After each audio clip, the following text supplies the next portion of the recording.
Welcome back to the Stronger by Science podcast. I'm Greg. And I'm Lindsay.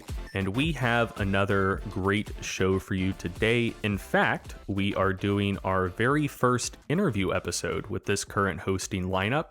And we're excited to welcome Beth Skwarecki onto the podcast today. Beth is the health editor at Lifehacker and a certified personal trainer. She's also the author of 2 books, Genetics 101, From Chromosomes and the Double Helix to Cloning and DNA Tests, Everything You Need to Know About Genes, and Outbreak, 50 Tales of Epidemics That Terrorize the World.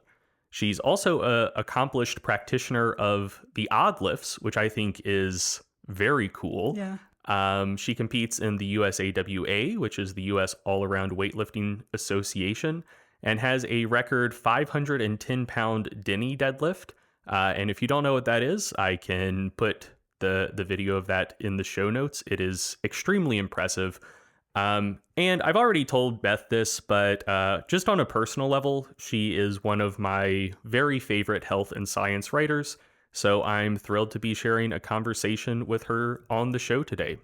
So Beth, welcome to the show. Thank you. I'm glad to be here. And I'm a longtime fan of Stronger by Science, so this is very exciting for me too. Thank you. Okay, so when I reached out about you coming on the show, just as a little background for listeners, I've been following Beth's writing for a long time, and I saw she mentioned on Reddit that she was interested in maybe starting a podcast. So I was like, hey, that's a lot of effort. Would you have any interest in just coming on ours instead? And yeah, I trust her work enough that I was willing to just say like, hey, is there anything you want to talk about that you think would be cool? One of the topics she brought up was cortisol. And it seems to be a pretty intriguing and timely topic because it's a subject that's been blowing up on social media recently, in particular TikTok. And there seems to be a lot of interesting claims, to put it, That's a good way to put it. Politely, or just blatant misinformation, to put it more directly. So yeah, I thought that would be a good topic to discuss. Yeah. Before we get into all of those crazy claims, though, let's talk about what cortisol actually is. Sure. So, so I've been looking at a lot of TikTok, like health misinformation and writing about it at work, and cortisol is coming up a lot. And it's very often given as like this sort of like this pithy explanation about like, here's the reason for all of the problems that you're having in your life. And sometimes they tell you what to do about it and sometimes they don't. Usually what to do about it is to like follow the link in their bio to buy their supplements. Of course. But cortisol is a real hormone that is involved in our body's response to stress. And there really are disorders where it can be dysregulated. So to get into what cortisol actually is, because I think maybe not a lot of these TikTokers really actually know. They're repeating things that they've heard that sound kind of good and then kind of mixing and matching with whatever it is they'd like to say. So, and it's not just TikTok. Like I'm going to pick on TikTok because I spent a while like scrolling through some of these TikToks and sort of like collecting examples of things that they were saying. But like all the social platforms kind of blend together. Like somebody will take a video from TikTok and post it in a reel on Instagram, and then somebody will show up on Reddit asking about something they heard on YouTube. And so it's just one giant mess that's going to be very fun to sort through. And people just share the same content on multiple platforms. Just every social media platform is a short form vertical video site now. So people post one thing on TikTok and just share it everywhere. Yeah, and they're all stealing each other's format. So like TikTok or Instagram became Snapchat, and Twitter has Clubhouse, and that, I don't know, whatever. But the other funny thing, not to digress too much, the other funny thing is that like any health myth that has ever existed is on TikTok. So like you can take something that people were saying 100 years ago that has been like thoroughly debunked 100 years ago and just look it up on TikTok, and they're on TikTok telling you why this is the sort like this is how you're going to snatch your waist today. So oh my gosh. So let's get into cortisol itself. Okay, so cortisol is a hormone that's made by the adrenal gland. And so I find the etymology of this kind of interesting. So your adrenal glands are located on top of your kidneys. So adrenal, meaning on the kidney in Latin, Hmm. Hmm. And so adrenaline is one of the hormones they produce. So adrenaline from the adrenal gland. Um, but we actually, like medically, we call that hormone epinephrine. This is not cortisol, different hormone. But I learned today why there are two different names for it. So in England, in the UK, they even medically they call it adrenaline, but here Hmm. it's like colloquially adrenaline, and medically we talk about epinephrine and norepinephrine. And it turns out that's because the first person to make and market I don't know if he marketed it, but the first person to make an extract of the adrenal gland that was supposed to contain this stuff, he called it epinephrine because it means the same thing. Epinephron means on top of the kidney.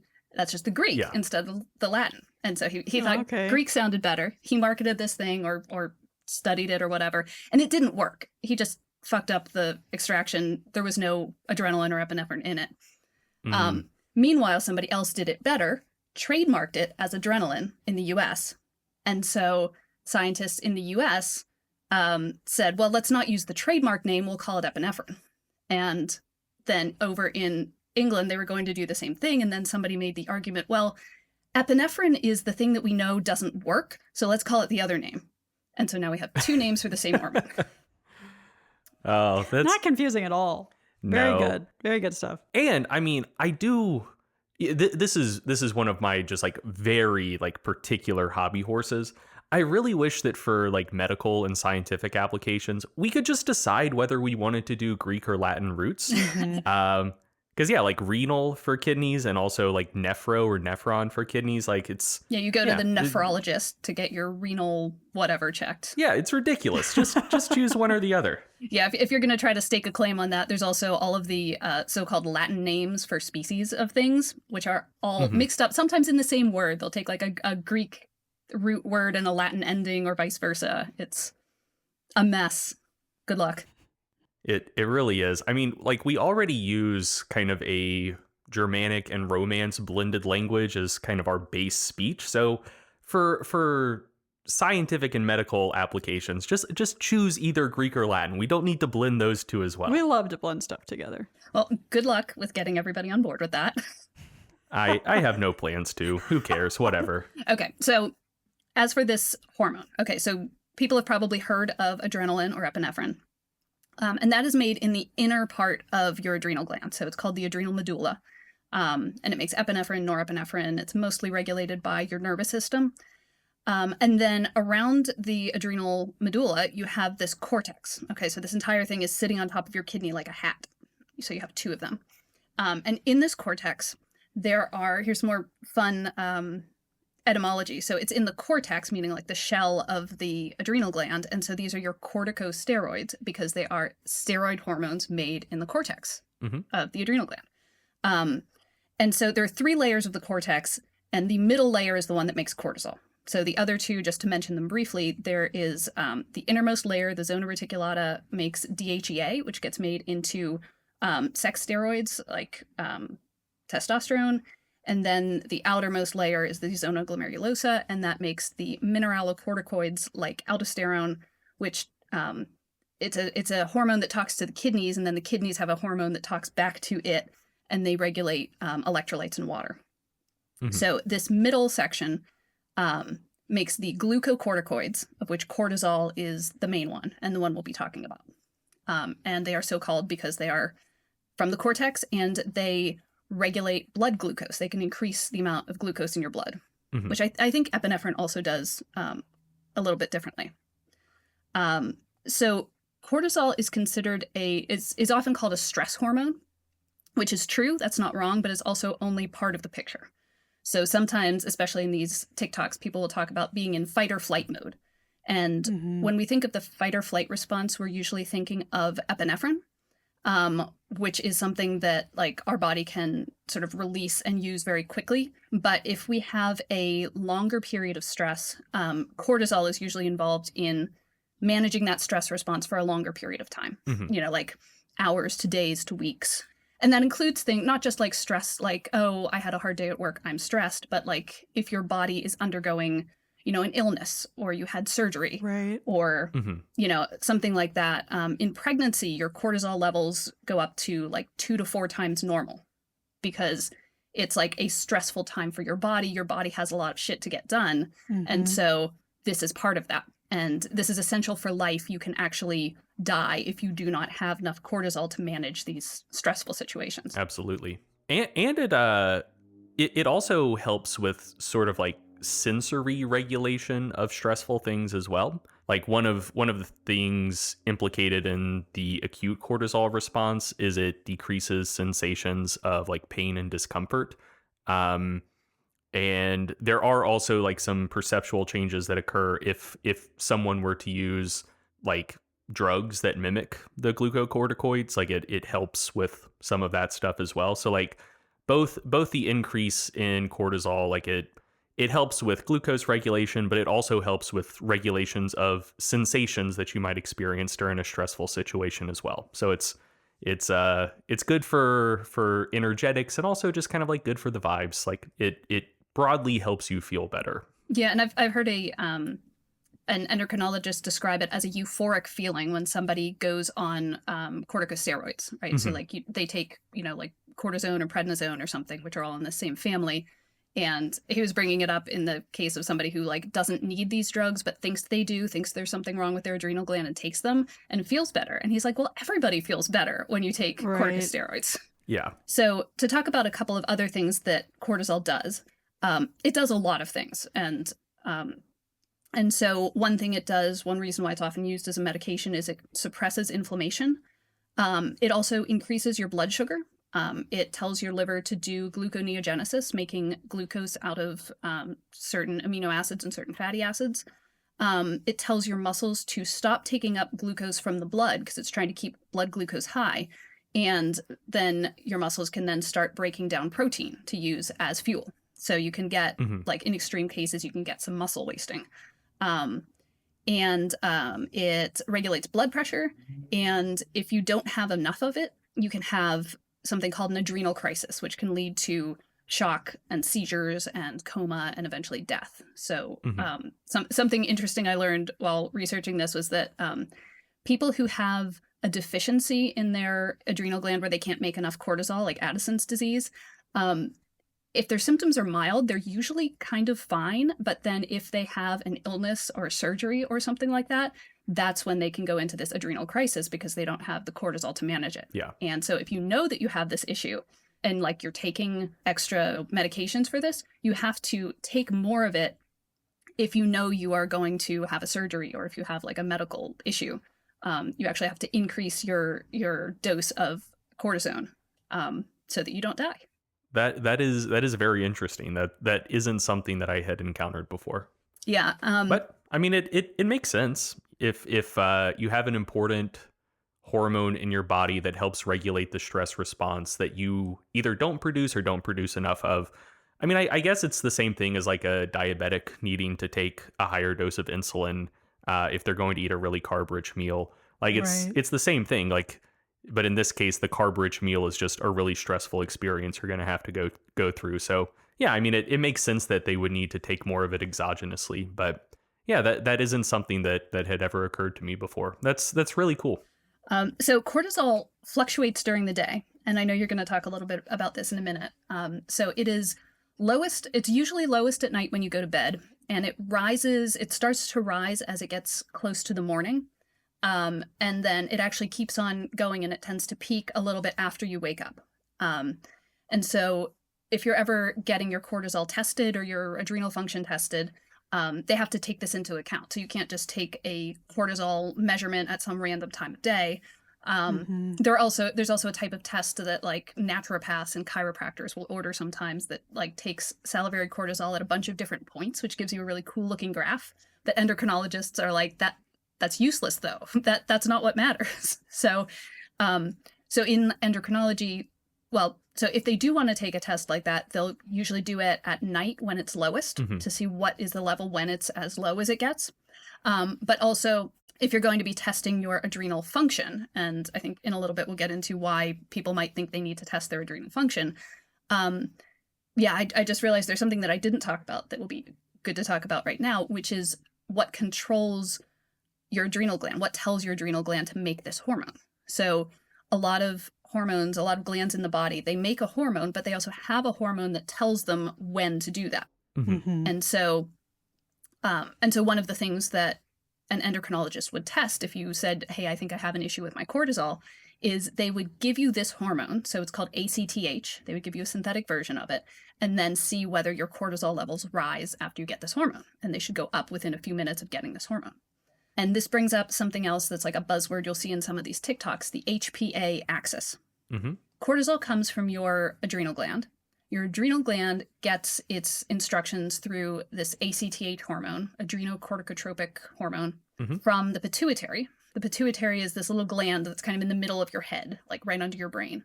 And that gets its instructions from the hypothalamus, which is part of your brain. So your brain tells the pituitary, we're going to need some cortisol. The pituitary tells the adrenal gland, start making some cortisol. Mhm. And so that is your HPA axis, your hypothalamus, pituitary, adrenal gland axis. And the last thing I wanted to mention about this is, because like I said, it is a real, there are real medical conditions. So there are disorders where you can have too little cortisol, like Addison's disease, which is usually caused by like an autoimmune kind of thing destroying the adrenal gland, or sometimes by just taking so much endogenous cortisone that your body's like, whatever, I don't need to make it anymore. Mm-hmm. And then there's this other one that I think is going to come up a bit as we talk about these TikToks, which is Cushing's syndrome. There's Cushing's disease and Cushing's syndrome, Cushing's disease being one of the causes of it. And Cushing's syndrome is when you have too much cortisol. And one of the typical causes is a pituitary tumor that is making the pituitary send out this hormone, this ACTH, so that it's constantly telling your adrenal gland to make cortisol, even when you have too much cortisol in your bloodstream already. Oh, and then just one last thing. There are some conditions that aren't Cushing's or cancer where you might have pathologically high cortisol, and they include like very high stress states that your body might be in, including alcohol use disorder, late stage chronic kidney disease, major depression and anxiety, and some things like that. Yeah, that makes sense. So, how would someone go about testing for like one of these actual cortisol related diseases versus just kind of like the nebulous stuff you see on social media where people just think like, oh, I generally don't feel good, so I'm just going to assume my cortisol is out of whack. Yeah. So, yeah, the things that, according to social media, tell you your cortisol is high can include so many things, some of which might, it's funny when they have these lists of symptoms, because some of them are just like symptoms of Cushing syndrome, and then some of them are just like completely normal things, like you're tired sometimes. But endocrinologists can, like, they have tests for it, right? They can do like the nighttime salivary cortisol. I know if they think there's an issue with your adrenal glands not making enough cortisol, they can give you this hormone, the ACTH, and then see how your cortisol changes in response. And there can be other stuff. It can be very difficult to diagnose some of these things and figure out exactly what's going on. But I will say, if you think you have an issue, go to an endocrinologist, not a chiropractor or a person who says they are a hormone health coach. Makes sense. Yeah. Yeah. Well, Greg, since a lot of the claims about cortisol are claims about the effects of high cortisol, could you talk a little bit about normal cortisol levels and the amount of variability within the range of normal cortisol levels, and maybe some of the things that influence those levels? Yeah. So, there will be a part of what I'm going to say that might steal the thunder of the TikTok stuff a little bit later, but we wanted to kind of front load this episode with like actual solid scientific information, so people are like slightly inoculated against some of the claims that they will encounter later in this episode. But yeah, so just to talk about this a little bit more, if someone were to be concerned that they have like high cortisol and that's causing all sorts of problems for them, one thing just to note is that the reference range of cortisol is very wide. And for everything I'm about to talk about here, there will be sources linked in the show notes. But yeah, like the reference range for free cortisol, which is kind of the unbound bioactive form of cortisol in your blood, is like 0.12 to 1.065 micrograms per deciliter, which is what, like a 8-9 fold range. at 8 a.m., which is when it would often be tested. And the reference range for total cortisol in adults is like 5 to 23 micrograms per deciliter in the morning, and like 3 to 13 micrograms per deciliter in the afternoon. So, you're looking at reference ranges that cover about a fourfold range. And so, if someone were to get a test done and they're like, oh, like my cortisol is slightly above kind of the midpoint of the reference range, that wouldn't necessarily even be that scary, just because normal cortisol levels do cover such a wide range. Right. Um, and just like another thing to note, and this is the part that's like slightly stealing the thunder of what is to come, is a lot of the claims that people make on social media about cortisol and ideas around like, do you have high, low cortisol? You don't want to go to the doctor. You don't want to take a test, but like, how can you know just from how you feel? A lot of it is related to like feeling groggy in the morning and like more energetic at night. Something that I think I would more so interpret as just generally having a late shifted chronotype. But that's something that people talk about a lot. And I think a lot of those claims and just like general misunderstandings about, just like how you might feel related to like high versus low cortisol levels early or late in the day. I think a lot of that stuff could just be debunked or better understood just by doing a really quick skim of the Wikipedia page for the cortisol awakening response. Because that's what a lot of it comes down to. Like the idea, like Beth mentioned, is that there is like diurnal variation in cortisol levels. It's usually highest around the time you wake up, peaking 30 to 60 minutes after you wake up, and then gradually declining throughout the day. So, like a lot of the claims are that, oh, like if your cortisol is fucked up, like it's way too low in the morning and then it's high at night, and that's why you're tired in the morning, wired at night, whatever. But like there is also, much like the reference range for cortisol being pretty broad, there's quite a bit of just completely normal inter-individual variation in terms of the cortisol awakening response. So after awakening, in general, you see about a 50% increase in blood cortisol levels within 30 to 60 minutes after waking. But like the normal variation is like 38 to 75%. So Wow. not everyone has the same cortisol awakening response. And that cortisol awakening response is only observed in about 3/4 of healthy people. So, there are folks that don't have that. And I don't think like all of the reasons for that are totally known. But yeah, so there's wide variability and it's not universal, even in healthy people. Another thing to note is that like a lot of the claims about cortisol are related to like, oh, like you're doing these things that's like fucking up your cortisol, blah, blah, blah, whatever. But one thing to note about it is that it does seem to be relatively stable within an individual and at least partially genetically determined or at least influenced. So, like the diurnal cortisol pattern that you see in an individual does tend to be relatively stable over time. And twin studies show that its pattern does appear to be heritable. So this is too big of a topic for this episode, but like there's a difference between like just a standard correlation and heritability estimates. Not worth getting into here, but the heritability of like diurnal cortisol response, like diurnal cortisol pattern is like 0.4 to like 0.48. So like it does seem to be not completely, but significantly heritable, suggesting that it is probably at least to some extent innate and not just like purely caused or determined by lifestyle factors. So yeah, like lifestyle factors do probably influence it, but it does seem to be at least partially innate and likely linked to chronotypes. Just some other things about the cortisol awakening response.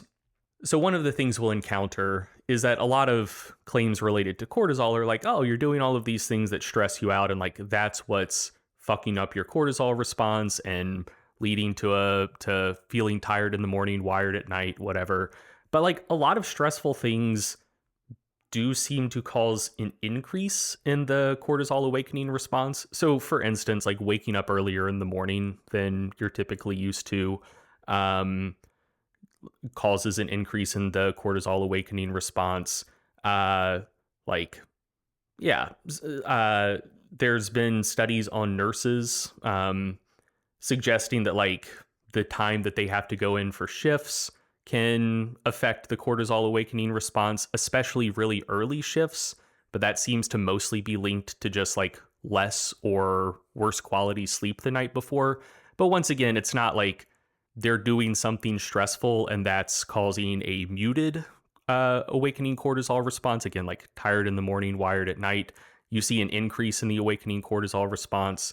But then like other random stuff that you wouldn't necessarily kind of clock as a major stressor can decrease it. So for instance, low frequency traffic like noise throughout the night can decrease the awakening cortisol response. So like essentially it's relatively complex, and the basic narrative of, hey, you're stressed, that's going to fuck up your cortisol, lead to the smaller cortisol awakening response. That is not universally true. And also, like, another thing to note about it is like a lot of cortisol related claims can be relatively distinct. So things related to diurnal pattern of cortisol release and like total cortisol levels, those things aren't necessarily associated. Like I'll link this in the show notes, but cortisol awakening response isn't associated with total daily cortisol like area under the curve. So even if someone were to have a cortisol related issue, like you wouldn't have every cortisol related issue, which is often how this stuff is presented. And also like just the idea that stress is like a cause of all of this is like, it's probably related to some extent, but the impact of stress on both total cortisol levels and cortisol awakening responses varies. So, like, chronic stress is associated with both an increase and a decreased cortisol awakening response. So, it very well could be that, you're going through a stressful period for weeks, months, years, whatever, and you wake up like bolt awake, like you have a really like exceptionally robust morning cortisol response, or it could it seems like kind of burn you out such that it becomes muted over time. So there's not just one path that could take. And then like I mentioned before, like a lot of this stuff just does seem to be related to chronotypes. And so like people could debate cause and effect here. But as one would expect, people who are kind of like morning types, early birds, like early shifted chronotypes, do tend to show a larger cortisol awakening response than like evening types or night owls. And a lot of the cortisol fear mongering would say, oh, like if you're a night owl, that means there's something wrong with you and your cortisol shit is fucked up. But it could just be that that's like an innate difference between individuals that is totally benign, and people are trying to problematize something that's relatively normal. Essentially, the point I want to make is that it's relatively complex, and that there's a wide range in just normal cortisol levels. Cortisol awakening response isn't particularly well associated with just total cortisol levels. Like you could have a robust cortisol awakening response and low cortisol. You could have, or like high total cortisol, and vice versa. You could have a low cortisol awakening response and either high or low total cortisol. Like those two things aren't particularly predictive of each other. And so like total amount varies, cortisol awakening response varies for seemingly a lot of completely benign reasons. And a lot of these sorts of stressors that might affect cortisol levels, they do so often in unpredictable ways. Like certain stressors seem to decrease either total cortisol or cortisol awakening response.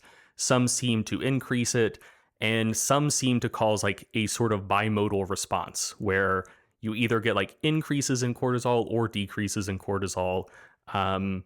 And so it's a lot of things on social media, a lot of the narratives around cortisol levels do seem to be relatively narrow and prescriptive. Like, hey, if this happens to you, like that means this is going on with your cortisol, and like this thing will help address it. Um, but oftentimes, like those things inherently aren't particularly predictable, just because cortisol responses do vary so much. Some aspect of cortisol levels isn't even predictive of other aspects, and how your cortisol responds to different stressors can vary based on the individual and based on the type of stressor. So, It leaves a lot of room for that misinformation to creep in. Like, I feel like that's a hallmark of these topics where we see, a lot of people making claims on social, on TikTok, is like there is such a wide variability in how people experience it and in like a normal range in a healthy person. Yeah, and I think it's interesting that a lot of the things they're calling out are as like symptoms of like low or high cortisol or something messing up with the awakening response. Like, okay, but what about sleep disorders? Like, what about sleep apnea, which can make you wake up in the night and feel tired in the morning? Or they'll talk about like feeling anxious as being a symptom of high cortisol and overthinking at night when you're wired at night. It's like, okay, but what about people who have anxiety? Right. yeah, They're going to have that. And maybe that comes with high cortisol. Maybe it's a cause of high cortisol, like there's a lot of like chicken and egg stuff. Yeah. Separating the cause and effect. Yeah. yeah, and I do think that is often the case. Like I think it's much more common that just like something is going on, like something generally bad or something that you're like processing or interpreting as bad is happening in your life. Either like your job sucks, you're in a shitty relationship, you're like of low socioeconomic status and you're dealing with all of the stress associated with that. You have an injury, you have an illness, whatever. Like those things are I think are more so like the cause of Yeah. something like atypical happening with cortisol. And so then like that is the problem. And if you do have some bad thing that's cortisol related, you would probably want to address the root cause of the problem, which is like the illness or the injury or the life circumstances that are causing perturbations to your cortisol, rather than saying, oh, my cortisol's fucked up. That is the problem. And if I address the cortisol, suddenly everything will be better. Yeah. It's a lot easier to just blame it on cortisol than being like, how do I get myself out of this shitty relationship? Or how do I like get out from under the boot of this terrible boss, Yeah. So it's very understandable why people would be wanting like kind of a simple solution for something that could be a very difficult problem. Yeah, and these social media posts very often, like they talk about it as if it's like a disease, like know the symptoms of this and know how to get treated or know how to, treat yourself. But it's like a lens, right? It's like they're offering you a lens with which to look at all of your problems. Yeah. And then you can say, oh, well, this explains this and this explains this. And like the more, the larger and more nebulous it is, the more you can use it as that lens. And then that leads you to like search on more terms about high cortisol and whatever and just sort of get trapped in this versus saying, okay, I'm waking up at night and I'm tired in the morning. What are the reasons that might be? And what kind of like medical professional should I ask if I'm having trouble dealing with this on my own? So we've already started to kind of tease this a little bit, but now that we know what cortisol actually does and its real effects, it doesn't seem to quite compute with what we're seeing online and what people are saying about it. Beth, what have you been seeing on TikTok about cortisol? What are people saying about it? Let's get into that. Yeah. We've kind of alluded to and gestured at the types of claims being made. So like what are people actually saying? Let's dive in. Okay, so I have a list that I've compiled. I think everything here I saw in more than one TikTok. And they really range from things that are extremely vague that everybody probably has sometimes, like being tired or being anxious, to like specific symptoms where they're like copying it out of a textbook for like Cushing's disease or something like that. Mm-hmm. And then the suggested treatments also run a range, and some of them are like eat more protein, get more sleep, that probably everybody should do. Yeah. And then but then some of them are like more specific things like get, like buy these specific supplements. Mm-hmm. So, okay, some of the symptoms of high cortisol, according to TikTok: cravings for salt and sugar, waking up in the night, specifically between 2 and 4 a.m., being tired in the morning, wired at night, overthinking or feeling anxious, especially at night, having fat in your belly or love handles, or you're trying to lose weight and not being very successful about it, having a round face, being irritable, and maybe I'll talk about this more later, but there are a bunch of TikToks where women are saying, hey, if your husband has a short fuse and he's angry at you all the time, high cortisol. Oh my God. Amazing. Amazing. So then you have to sneak the supplements into his drinks. They'll say, God, what a relationship built on trust. If Lindsay came home and she was just like, or if I called her just like drugging you. Yeah, just putting a mystery powder in my morning coffee. First, I'd be like, what the fuck's happening here? And two, I'd be like, what's going on? And she'd be like, oh, I think you have a medical problem that I diagnosed for you from watching TikToks, and this is the treatment that some fucking jabroni said would make you stop being mean to me all the time. I'd be like, damn, like the cause There's of a lot of issues. Yeah, like that's deep. Clearly our relationship died years ago, and this is how I'm finding out about it. Like there's just like so many layers of just deception and lack of trust there. It's incredible. Wouldn't you be glad though that it's just, an ashwagandha supplement or something and not poison? I would. Yeah. Just saying. Right side. And wouldn't you be glad that I wasn't asking you to change your behavior? Instead, I was just, Well, I giving you think a supplement and saying that's going to fix everything. Yeah, I'd be like, thanks. You have taken it upon yourself to find an out for my bad behavior. Like Exactly. I'm clearly That's doing well so here. sad. That's rough. I think that is one of the options though, because one of these TikToks showed like the husband like mixing his own supplements. So maybe you could convince him. I don't know. But then he's going to be so irritable he'll have that short fuse and yell at you. So yeah, I don't know. all the way down. That one's brutal. Like there's layers to that one. Yeah. What else? Yeah. Yeah, some more symptoms. Brain fog or trouble making decisions. Puffiness or bloating or fluid in your face or in your body, really anywhere. Painful periods or pretty much any kind of menstrual issue. Low libido. Gut issues of any kind. One of the TikToks specifically said of any kind. Bloating, gas, anything. Anything relating to your gut or that you think relates to your gut. That is high cortisol. Broad net. Low appetite in the morning. So if you skip breakfast, that's you. If you have high blood sugar, which you can tell because you're shaky often, and acne. And just a quick note about the high blood sugar. I'm not sure how they're expecting people to like know personally whether they were experiencing high blood sugar. Like I remember taking a first aid class and they talk about like what to do if somebody has low blood sugar, and they're like, symptoms of low blood sugar are this. Symptoms of high blood sugar are almost exactly the same thing. Yeah. Just assume that in a first aid context, assume they have low blood sugar because you're not going to kill anybody by giving them too much, sugar. Mm-hmm. Mhm.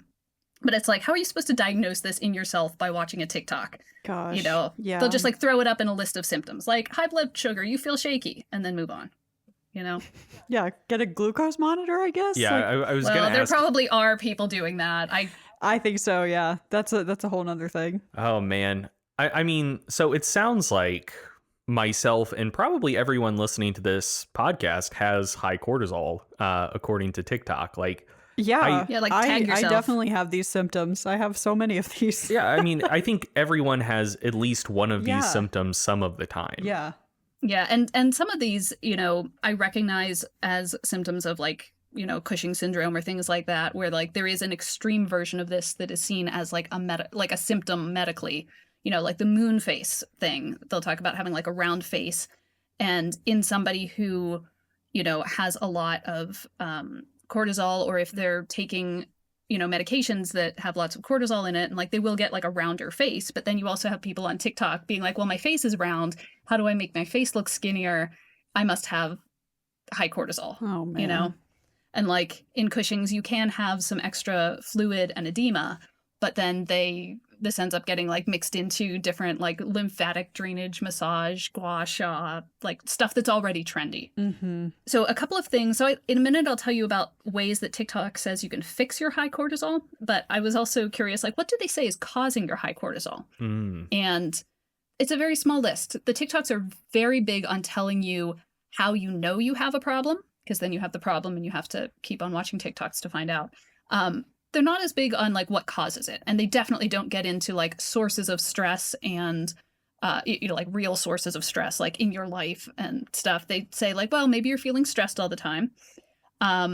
Maybe you're using caffeine too much. They like to blame caffeine. And then the other two things, like I was like trying to make a nice long list, and I have like two other things on my list, which is high intensity exercise and exercising when you're on your period, which they claim are causing your high cortisol. What? So I think you can tell us a little bit more about that in a minute. But first, let me tell you how to fix high cortisol according to TikTok. All right. So this is I think where it gets fun, because they can kind of pick anything they want and say this is a fix for high cortisol. Yeah. And after you've seen so many TikToks saying these are the symptoms of high cortisol, and then you have some of them, it's like, I'm tired sometimes. I crave sugar. Okay. One of my favorites is vagal stimulation, such as dunking your face in ice water every morning. I saw somebody doing a cortisol lowering challenge, and they were like trying to do it every morning and dunk their face in the ice water and try to keep their face in long enough that they could like hum while their face was in the ice water. That sounds Ooh. terrible. It's like a cold shower, but just for your face. Yeah. I mean, the thing is, like, I think there probably is a kernel of truth to that. So I'm not sure about the cortisol piece specifically. But there is a reflex where if you submerge a human's face in water, you do see like an immediate and generally pretty large decrease in blood pressure. Like submerging your face in water does seem to influence autonomic nervous system function, which it definitely does something. Yeah, which like I haven't looked into research on this, but like I could buy that acutely decreases cortisol levels, but it's a reflex. Like as soon as your face is out of the water, just everything goes back to normal. Yeah. So I don't see how it would give like lasting the sorts of lasting changes people would be interested in. And also if people are doing that first thing in the morning, like the tired in the morning, wired at night thing, if that's don't you want it related to be to the high? cortisol awakening response, like that's when you want cortisol higher, not lower. Like if that's the lens you're looking at it through. But I could also just see just making your face really fucking cold first thing in the morning. Like Well, people do cold plunges for the same reason. Yeah, like I've seen that, and that's making your whole body cold. Like I can see how that could put some pep in your step generally, Yeah. but it's not Because your body thinks you're dying. It's not because it's acutely doing to cortisol what you would want cortisol to do if like low morning cortisol was making you tired in the morning. Yeah. Yeah, and I think this may actually have sort of creeped over from a different corner of TikTok where they talk about doing things with ice water for anxiety. People putting like an ice pack on their chest or something like that. And I didn't write about this, but somebody else at Lifehacker wrote about this, and I remember editing this piece. And she talked to some like therapists and stuff, asking like, is this a real treatment for anxiety? And they said, well, if you're having a panic attack, it can be good to sort of ground yourself and like pay attention to like sensations that your body is feeling. And so that would be like a really like distracting thing you can do. And so the sources she talked to seemed to like it for that reason, but they didn't seem to think it was doing something like magical to your nervous system. You're right. Yeah. That makes sense. So some other ways to fix high cortisol. One of them is eating protein. Okay. That's good, I guess. A lot of them are taking supplements. And if you look up which supplements, literally every supplement in the world is on somebody's list of supplements for high cortisol. So maybe we can get a little more into that later. They'll talk about getting some sunlight in the morning or going for a walk in the morning. They'll talk about not using your phone or not exposing yourself to blue light in the evening. And usually a lot of like just general sleep hygiene tips. Like, sure, that's good. Right. They'll talk about doing gentle exercise instead of high intensity exercise, or instead of HIIT specifically. They'll tell people to do more walks, maybe do some Pilates or some gentle yoga.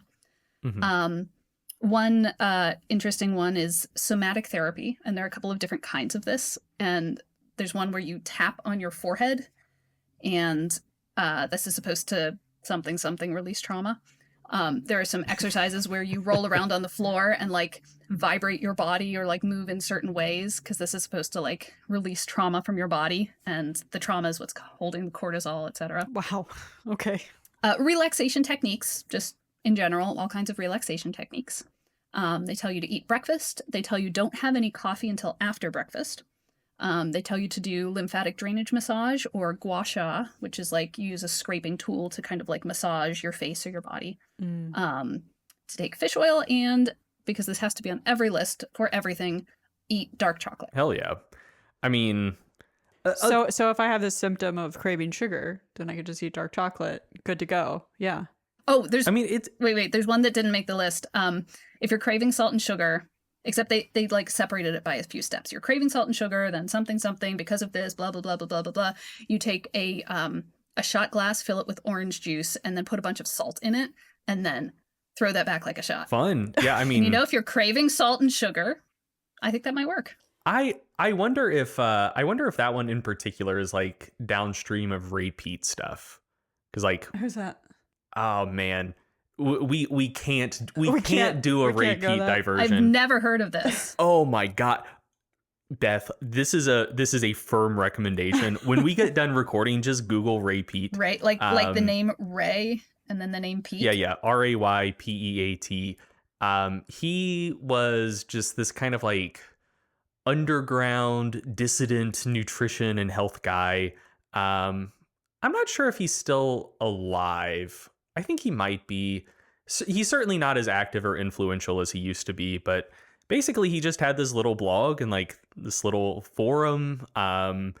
And he's the type of guy that like most people haven't heard about, but folks who love Ray Pete fucking love Ray Pete. Like it's sort of like a cult Guru situation. Yeah, it's like a cult mentality. But yeah, he's relatively big on saying that like, oh, like if you want to feel better, eat more sugar. Like that's good for you. And in particular, he's big on orange juice. His other big one is, or like thing that kind of broke containment of the Ray Pete sphere, is the idea that like calcium in most sources isn't bioavailable. So if you actually want to like get calcium to your bones, you should dry up and grind up eggshells, and that's like the best source of calcium. To be clear, like I don't think his stuff is good, but like You're just amused by it. It's unique and entertaining, and just hearing like salt and orange juice, I'm like, I think that at least comes from the Ray Pete lineage to some extent. I have to look him up there. It's fun. Like it is a fun rabbit hole to go down. So we've talked about some of these like specific examples. Let's talk about the larger trends we're seeing in the discourse here before diving into like details of some of these claims. Yeah. So one of the most fascinating things that I learned about this. So I actually reached out to an endocrinologist who, is like an expert in some of this stuff, and asked him, about like, can you give me some comments on like this current trend? Mm-hmm. And he sent me a podcast that he did. I don't remember. I want to say like 2018 or something, like for the Endocrine Society. And they talk about adrenal fatigue. And I was like, oh, I remember that. Like it completely slipped my mind. Adrenal fatigue was such a big deal. There were articles on Goop about it.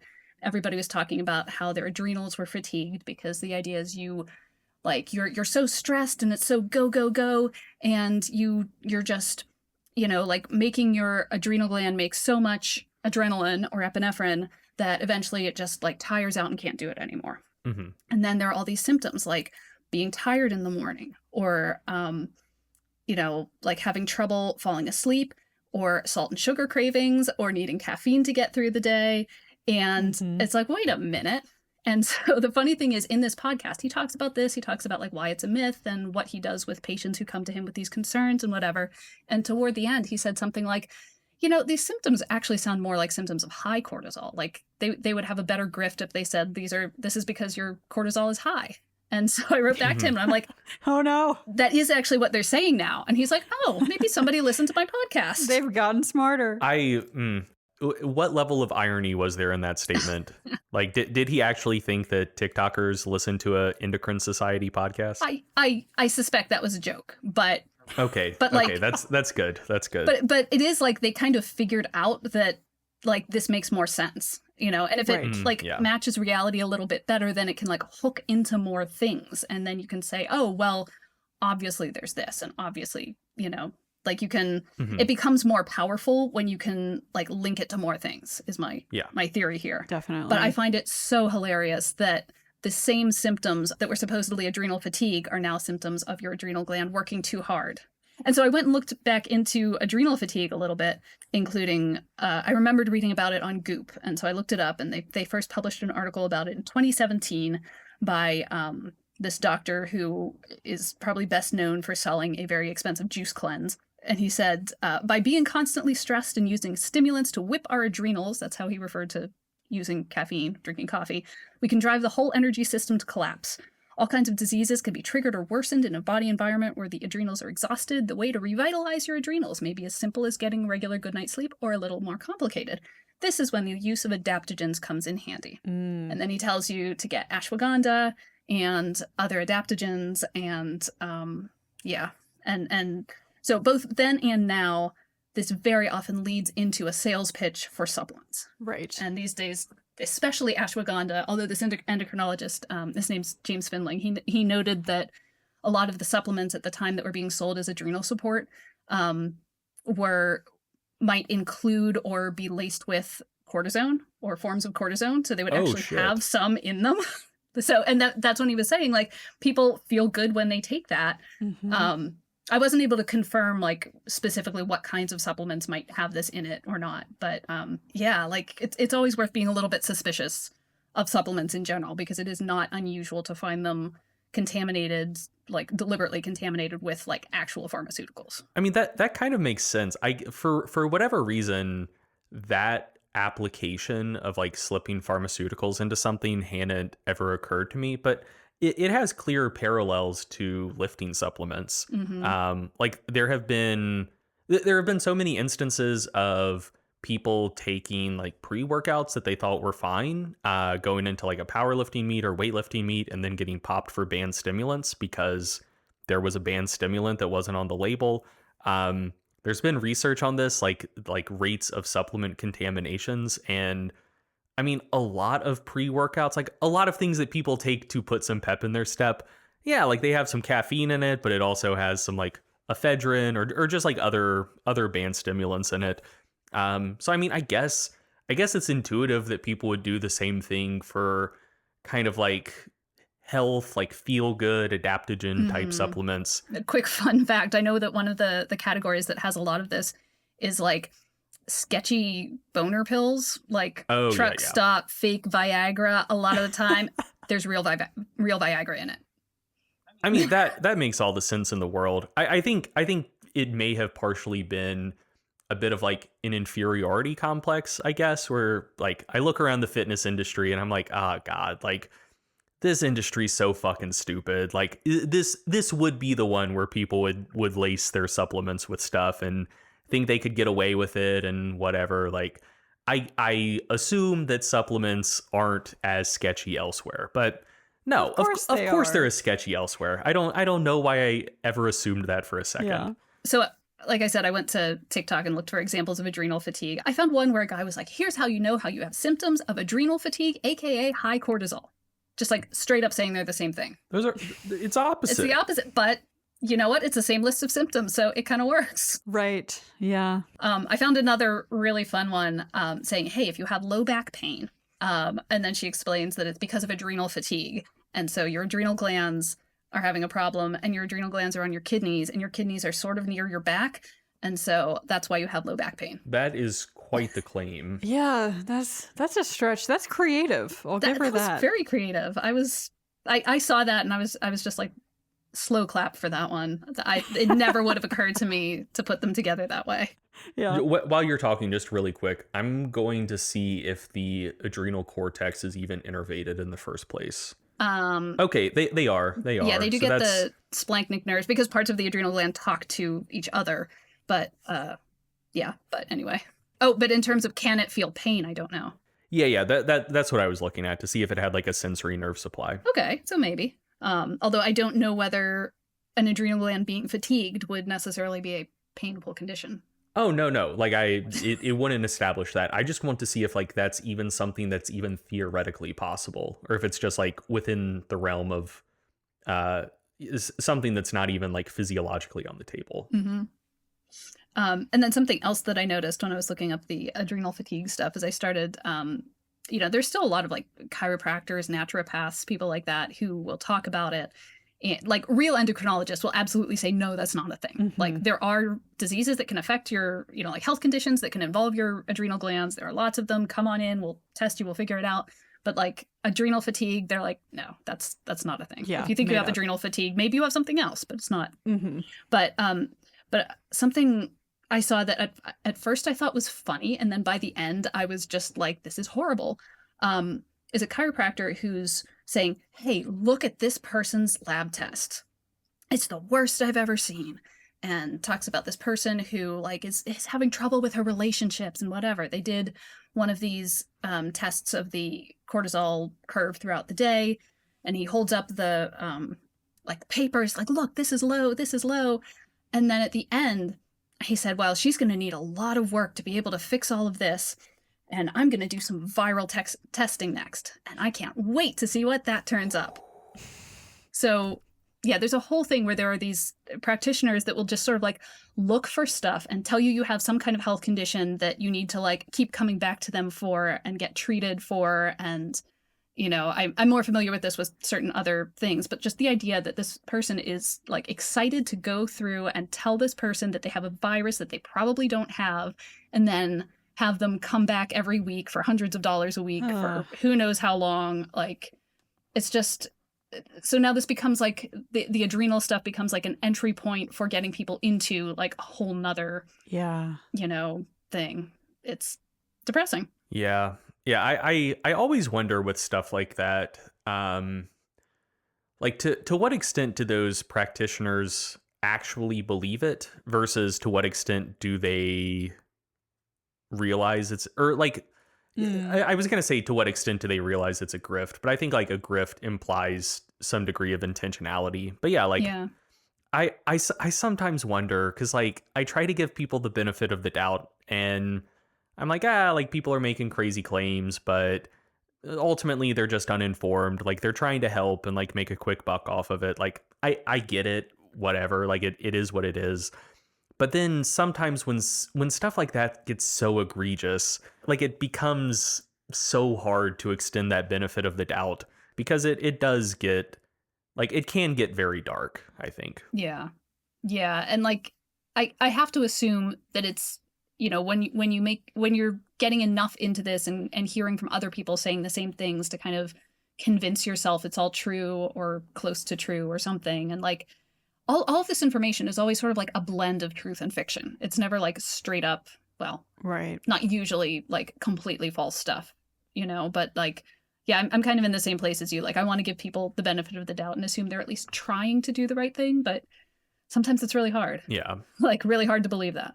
I mean, like you even see that as well with like a lot of the symptoms that people throw out as a potential indication that you have high cortisol. Like as you mentioned, a lot of them are just symptoms of Cushing's disease. And the thing that like this is something that I think is more like understandable for people to get wrong and like not as grifty. Like if you're just like a normal person on TikTok and you have no like scientific or medical training, I think it's easy to look at stuff like that and not understand like the importance of the discriminatory power of a test. Like, for instance, like being puffy or having a round face, like that very well could be an indication of Cushing's disease, but it could be an indication of so many other things. And in terms of having a round face, like that could just be your bone structure. Like that's just how your face is shaped, you know? And so in an instance like that, if someone's not particularly savvy, like it all seems to make sense. They look up like, oh, symptoms of high cortisol. Here's this disease. Like it's characterized by high cortisol. Here are some things you see. Oh shit. Like if like people with Cushing's disease have like fluid retention, round face, puffiness, whatever. Like, and then it's a logical fallacy to jump and say, therefore, if you have a round face, fluid retention, puffiness, you have high cortisol. But like that is, like that's kind of like a logic trap that I think people very frequently fall into. Hmm. And I think that might be what's happening with a lot of this here. Like they're accurately identifying actual symptoms of high cortisol, but then dramatically overestimating the discriminatory power of being able to say, if you have these symptoms, that therefore means you have high cortisol. Because like any number of other things could be causing them, or it could just be something that's like relatively normal, like variations in chronotypes. Yeah, and it reminds me a lot of how sometimes there's like panic over like certain ingredients in foods and like, oh, there's this toxin in this thing or whatever. And it's like, well, but how much and like what does that actually cause? And so Mhm. people don't necessarily understand like the dose or whatever. They just see like, oh, I see this thing on a list, therefore that's going to be significant. Yeah. Right. It's sort of like the health version of that. And it's interesting. So there was an article in the Washington Post recently of a woman who had some of these symptoms, and she was under a lot of stress. She was planning a wedding, and she was gaining weight in like the pattern that is supposed to be a high cortisol pattern. And I don't think she went to doctors and said, I have high cortisol, but she was like, what's going on with my body? And she did get like a rounder face. You know, she went to a lot of different doctors. By the time she finally like got to the endocrinologist who was able to diagnose her, he was like, bring in pictures of yourself from a couple of years ago. And like there was a dramatic difference from like having like a fairly thin face to having a very round face. And she also had an identical twin. So when she's standing next to her identical twin, you can really see the difference. Mhm. And she turned out to have cancer. The cancer was secreting ACTH, which is this hormone that tells the adrenal gland to make cortisol. And she ended up getting the tumor removed and was fine. But imagine if she had been looking at TikTok and being like, wow, I have to do more yoga and I have to, Right. take ashwagandha, like sometimes they're real symptoms, real issues. Yeah, you can't get out of that one just by putting your face in ice water. Yeah. No, or tapping no. on your forehead in a particular way. Yeah. Yeah. So I did want to talk about one aspect of this, which is like a lot of this is targeted at women. And it's Mhm. like these videos are very often by women for women. Mhm. And yeah, I was like looking at some of these videos and my son came in and I told him what I was doing. And he just kind of looked over my shoulder for a while. And he was like, why are they all women? And I was like, well, let's see what happens when we search cortisol in men. And that's where I found the ones about spotting high cortisol in your husband. So So still content by women for women, just about By their women, for women. about the men in their lives, about their Yep. husbands. There were a few things where men are telling women, hey, if you want to lose that belly fat, here's what you got to do. And then, telling them about their high cortisol problems. Love that. And the other thing, though, is like this has come up in almost every like TikTok myth I've looked into, TikTok health misinformation, is like it's all so beauty and weight loss focused. Mhm. Because if you are a hot young woman and you can put your face on TikTok, you can say anything. Mhm. And so like the subtext of all of these is like, look how pretty I am. You're ugly. Here's how to be like me. Mhm. And, like if somebody's going to do a smoothie recipe on TikTok, they're going to like be in a crop top so you can see their abs while they're making their smoothie. Like it's extremely common. And I found it really interesting that like the number one symptom that came up in all of these things, nearly all of them mentioned it, was you can't lose weight, or you have belly fat, or you have love handles. Mhm. And like it's almost like there's this assumption that like if you are not like extremely thin and hot, that you must be trying your very hardest to become extremely thin and hot. Mhm. It's not even Or that if you're not already thin and hot, there's something medically wrong with Exactly. Yeah. Yeah. It's like she's obviously solved it because she looks like that. So there must be something wrong with me. And she knows the answer because she doesn't look like me. you. Yeah. exactly. And I like how they would often phrase it not as weight gain, but as can't lose weight. Because everybody should be all like, if you're not already that like 20-something hot girl on TikTok, then clearly you are trying to become her. You are trying to lose weight. And then that kind of puts these sugar cravings into perspective, I think. Like if you're talking to people who are constantly dieting, and there's a lot of like advice that like makes a lot more sense in the context of people who are like constantly dieting or trying to diet or like thinking about that. Yeah. Like, well, yeah, you have cravings for junk food. Like, Right. You know? Yeah, you're tired. You're eating 800 calories a day. Yeah. Yes. Yeah. and then when they talk about like high intensity exercise and whatever, it's like, on the one hand, they're probably overblowing this, and exercise doesn't, do all of the horrible things that they're saying it does. But also, like, imagine this picture of somebody who's constantly trying to lose weight and like unhappy with their body and constantly craving junk food and is, like sort of in a feedback loop with this, saying, I have to work out harder. I have to go and do more hit videos or go and do more exercise or whatever. And like that exercise could be like maladaptive for them in that scenario, not because exercise is bad, but because like this is the sort of feedback cycle that is being encouraged by these TikToks and also pathologized by these TikToks. Yeah, there are so many things on this list of symptoms that could just be general fatigue / like trying to lose weight and exercise too hard and like crash dieting and whatnot, like cravings for salt and sugar. Yeah, like if you're not eating anything, you're going to crave things that taste good. Waking up at night, like if the state of low energy availability can cause sleep disturbances, like that's very well known and well established. Tired in the morning, like no shit. Like if you're like extremely underfueled, you're not going to have that much pep in your step when you get out of bed. Then the like fat belly, love handles, can't lose weight, like that's, that's more of kind of like where you're at now. Like you interpret that you must have a problem because like you're already in that state, and therefore you're doing all of these things that fatigue you. Irritability, like, yeah, you're tired and hangry, like that makes sense. Low libido, again, like low energy availability kills your sex drive. Gut issues, like bloating, gas, like if you're not eating anything and then you maybe like go off the rails, like your tummy's gonna hurt. Or if you're just taking a bunch of weird supplements and you have a weird diet to try to like crash diet and lose weight, I can see how that would cause gut issues.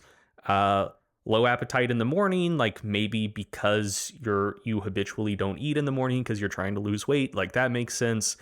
And then high blood sugar / shaky often, like you said, the symptoms of high and low blood sugar often go hand in hand.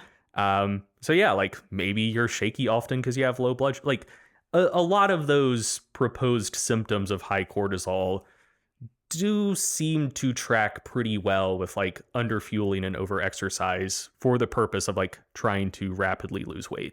Yeah, and I think that probably has a lot to do with why this is becoming a trend, because like people who are sort of like in this, trying to be hotter and looking at TikToks of hot people trying to figure out how to get hot like them, like puts you in this scenario where, oh, hey, all of these symptoms match up for me. Something else that also comes up a lot is, being focused on women and also relevant to the underfueling thing is they talk about your menstrual cycle a lot. And I'm sure this is a whole nother subject. But like people will tell you not to do intense exercise during certain parts of your menstrual cycle.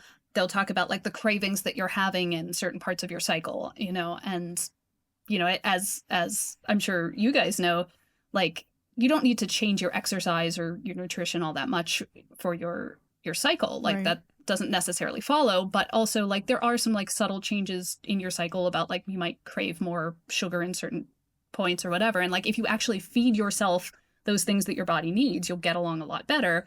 So that ties right back into the dieting thing and the underfueling, I think. So anyhow, I think that's very interesting because like if you look up like high cortisol and then like menstrual cycle, put that in your search terms, you'll find a lot of people saying, like doing high intensity exercise the week of your period is what's causing your high cortisol all the time, and just kind of making that up. Yeah. I mean, like you mentioned, and not to stay on this subject too much, but like that is, I think that does dovetail with another really common thing that even I have seen on social media as someone who doesn't consume that much of it. There is so much content about menstrual cycles and so many claims about what supplements you should take, how you should exercise, how you should eat, whether or not you should diet like at certain phases of the menstrual cycle. And there's a degree to which I understand the limits of how much my opinion matters, because like I don't have any relevant lived experience. But it's also like I do follow the research on that pretty well, and there's a lot of it. And like a person whose work like listeners should look into if they're interested in a lot of this stuff is Lauren Colenso Simple. She published a really good narrative review about exercise in the menstrual cycle. What was that? Maybe like 6 months ago or so. That is worth looking into. Basically, making the case that, as far as we can tell, acute physiological responses to exercise don't seem to vary that much throughout the menstrual cycle. Like adaptations to exercise don't really seem to vary much, if any. And like, yeah, like that is the state of the research, like a lot of which or most of which has been conducted by women. But then there's like such a large disconnect. And if you do say, hey, like, I'm sure that how you feel can vary considerably throughout the month, but maybe that doesn't necessarily have that large of an impact on the type of exercise you can do and benefit from. It's easy to get shouted down for, not, yeah, like staying in your lane. Like, oh, like all of these other people say it's important. Like, why don't you just listen to them? It's like, if they're right, the research doesn't support them. Mm-hmm. But yeah, like I don't know. I do think that a lot of stuff related to the menstrual cycle is just like a huge can of worms where there's a considerable divergence between the claims that influencers make online and what the research actually says on the topic. Yeah, definitely. I have more thoughts on that. Maybe that's another episode or something. That would be fun. Yeah. That would be fun. I do want to move on to something else that I see a lot in these TikToks about women talking about cortisol and whatever. And there's this thing that came up so much about the idea that trauma is what's causing both your high cortisol and your inability to lose weight. And so they don't go The body so much. keeps the score. The body keeps the score. Hell yeah. I know so many people love that book. I have not read it. I am neither criticizing nor the opposite of that book. But there's so many of these that are talking about how like your body's not getting rid of the fat because your body wants to protect you because you have trauma in your past. And so instead of just going to therapy and talking it out, you have to like get your body to get the trauma out of your body. And then this is where all of these different like physical therapies come in. Mhm. And there are ones where you're supposed to like lay on the floor and like wiggle your hips a little bit and then just like do that for 10 minutes and then do it some more. And there are like videos, like time-lapse videos of people doing some of these things where it's like they're sort of like vibrating and rolling around or whatever. And yeah, and then the EFT tapping is like a sort of like an acupressure kind of thing. You're supposed to like tap on certain parts of your body, on like your forehead, and I'm not sure where else, while you're like saying certain, I don't know, affirmations or things about yourself. And this is supposed to, like, if you're going to take this in like a more medical direction, you can say, well, these things are relaxing and relaxation is good for stress and so on. And then some people will take it in more of like the pseudoscientific direction of being like, we have to convince your body to let go of the trauma because the trauma is what's holding the fat, et cetera, et cetera. Interesting. Curious if you have thoughts on that. Yeah, I mean, I think physiologically it's wrong, but unlike the doctor who was trying to like, or not doctor, chiropractor or whatever, who was trying to find like viral shit and just like really put someone down a bad and relatively costly path / lucrative for him path.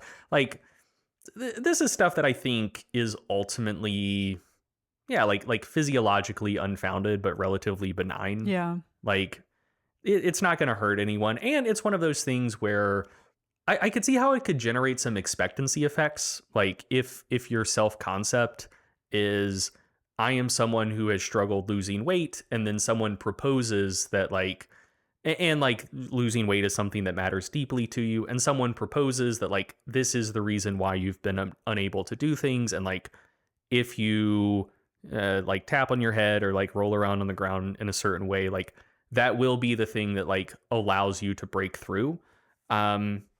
I could see how that could be beneficial for some people, even if it's not actually doing what the proponents claim that it is.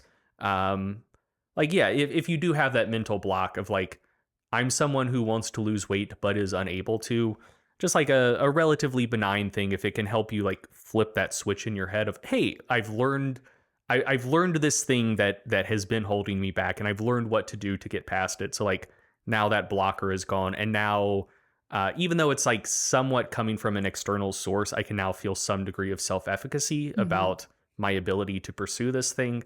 Like, I don't know. I could see it being helpful. And even though I think it's probably wrong. And so, yeah, like that's not the type of thing that I think I would be likely to get that bent out of shape about. Yeah, I think it might kind of depend on like what happens next. Yeah. Like so you do the tapping or the rolling around or whatever and then like what do you do? Because sometimes the people who are advocating this stuff are also selling a whole bunch of supplements or they'll end up sending you to a, naturopath or something and like Hmm. is this like a gateway into stuff that takes you further away from anything that would help you or be healthy for you? Yeah. Yeah. Or is this something that helps you to take a little more control of yourself and be like, okay, well, if I did that, then I can do the next thing. And so I think it really kind of depends where it takes you. Yeah. Yeah. You've released the trauma. Now you can deadlift, you know? How you can deadlift every week of the month. Yeah. So back on that topic about exercise, right? So there's this idea which I've seen both both in this context and in the context of like menstrual cycle stuff about the idea that high intensity exercise spikes your cortisol and makes you gain weight, which is why going to the gym and either lifting weights or doing high intensity stuff like, hit, like sprint training, like sometimes they'll just say running in general. Hmm. What counts as high intensity kind of depends on the influencer. But they'll say exercise spikes your cortisol, makes you have more cortisol. Therefore, if you want to lose weight or if you want to deal with the symptoms of stress, you shouldn't do any of that stuff. So, Mhm. what do you think of that? Yeah, I mean, I have a lot of thoughts. I think that this is another area where like there is definitely a kernel of truth. Intense exercise does cause elevations in cortisol, um, but I also think that like I think it's a contextual thing, and the idea that anything that increases cortisol is necessarily bad is completely wrong. So, Yeah. to start with, like a lot of the symptoms that people are describing that they would associate with, that are being associated with high cortisol in TikTok content, like a lot of the fatigue, like feeling bad, blah, blah, blah, whatever. Like if that were to have an origin in exercise, it sounds reminiscent of overtraining syndrome. Um, and overtraining syndrome is characterized by low cortisol levels, not high cortisol levels. So like there's kind of a phasic response to it. Like when you start training hard, ACTH and cortisol both go up. And then like as you start over and that's like good and adaptive. Like that's when things are still going well. Like you're training hard, you're still adapting well to it. Hormonally, everything is working normally and like kind of doing what it's supposed to. Then when you start getting into the realm of overreaching, like, you're still able to perform well, but like maybe you're not adapting quite as well anymore. You're starting to get worn down. What you start seeing is what appears to be like a resistance to ACTH. So ACTH levels keep going up. Like your pituitary keeps telling your adrenal glands, hey, produce more cortisol. Like this person's training hard, it's what they need. But cortisol levels plateau or maybe start declining. And then with like true overtraining syndrome, you start seeing ACTH and cortisol both going down. Um, which like if anything would be like a real case of adrenal fatigue, or at least like something reminiscent of it. But in essence, if there is an exercise related cause of the symptoms that people are reporting, it would, in all likelihood, be related to over fatigue, overtraining, and a decrease in cortisol levels rather than an increase. Now, I did end up reading about at least sometimes there can be a condition where people have high cortisol. So this was in a paper from an endocrinologist where people have high cortisol, not necessarily like the classic Cushing symptoms. And he said this can happen in red S, so relative energy deficiency. So kind of like overtraining with not enough calories. And you can also see something like this in anorexia too.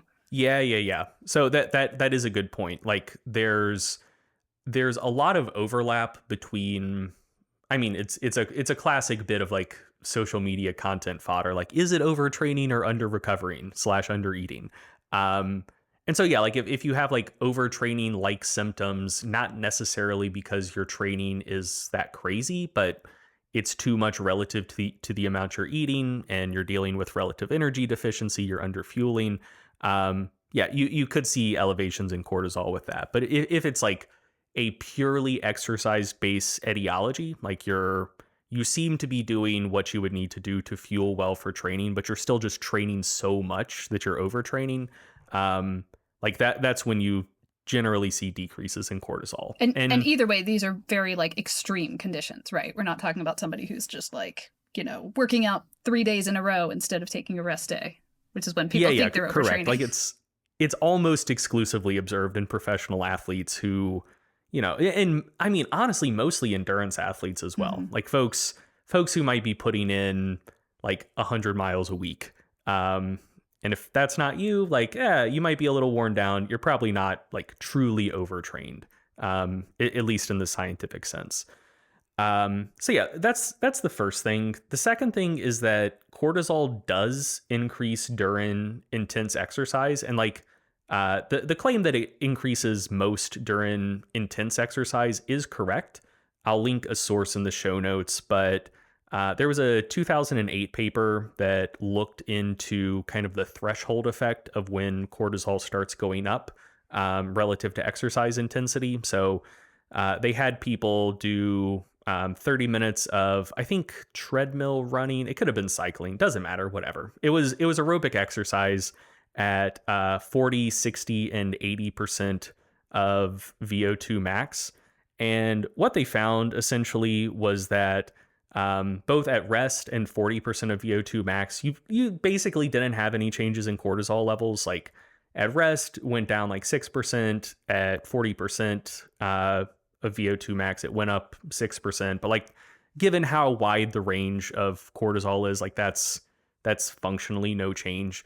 But then when you go from 40% to 60%, there was like a 40% increase. And then at 80% of VO2 max, it was like an 80% increase. So like, once you clear that kind of like 40, 50% of VO2 max threshold, that is when you start seeing a relatively quick and relatively large increase in cortisol levels. But that is not necessarily a bad thing.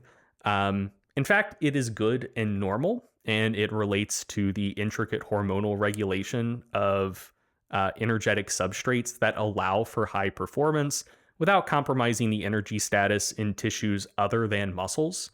Essentially, like your body is trying to balance a lot of things during exercise. Like you need to get enough fuel to your muscles and your muscles to just have access to enough fuel for them to be able to perform well, like to be able to contract with a lot of force, to put out force over a long duration in the case of cardio. Like they are burning through a lot of energy. But like you still need to stay conscious. Like you still have other organs that need to be doing stuff. And so like you can't have the muscles just sucking up every energetic substrate going through the bloodstream. And so like cortisol kind of helps provide some balance to that intricate regulatory process. So like you mentioned earlier, Beth, but just to bring some of this back so it's fresh in people's minds, cortisol is involved in blood glucose regulation. So cortisol stimulates gluconeogenesis in the liver and also glycogenesis in the liver. So like it helps the liver make more glucose out of non-glucose substrates, and it also helps the liver synthesize more of its own glycogen. While cortisol also stimulates glycogenolysis and reduces glucose uptake in the muscles. So it helps the muscles break down the glycogen they already have stored and keeps them from sucking up as much additional glucose from the bloodstream. Cortisol also increases lipolysis, so like the breakdown of fatty acids and the release of fatty acids into the bloodstream to serve as a fuel source, and also increases protein degradation. So I know that endurance athletes have fairly high protein requirements. And I know that that's because your body uses some muscle tissue for fuel during like long endurance stuff. Mhm. Is that related to this? Because cortisol is going to be encouraging some amount of muscle breakdown. It could be. It could be. I think that that's related, but it's not the main cause. Okay. So, especially if someone's doing like really, really long duration endurance exercise, like that could certainly be a contributor. But like another thing that I think is relatively slept on is that there is a very large muscle protein synthetic response to aerobic training. And we tend to associate that with muscle growth and hypertrophy. But after exercise, you actually have a larger increase in muscle protein synthesis in your type 1 fibers than type 2. And a lot of that is directed towards kind of like more of the like metabolic enzymes, like a lot of the anaerobic metabolic enzymes, like mitochondrial protein synthesis. And so like when you split out like myofibrillar versus sarcoplasmic protein synthesis, you do tend to see greater myofibrillar protein synthesis after resistance training, but like total protein synthesis is generally still a little higher after resistance training than aerobic training, but it's actually like relatively comparable, just because like all of those other protein fractions have like a very robust elevation in synthesis after aerobic training. So you are kind of fueling a protein synthetic response that is comparable in magnitude after both forms of exercise. And it's just kind of a question of where that protein synthesis is being directed towards. Like, is it more towards muscle growth, or is it more towards like the like metabolic, like anaerobic enzymes and mitochondria and all of that stuff? Mhm. Another thing that I came across when reading about cortisol more is to an extent, the cortisol increases you see with exercise are actually beneficial to muscle remodeling. Because like you need some degree of protein turnover, and effectively like it increases the breakdown of proteins, but then based on the hormonal and just like the milieu of signaling molecules that are present in the muscle after exercise, that kind of tells your body, hey, based on this stimulus that I was just exposed to, what sort of adaptation do I need?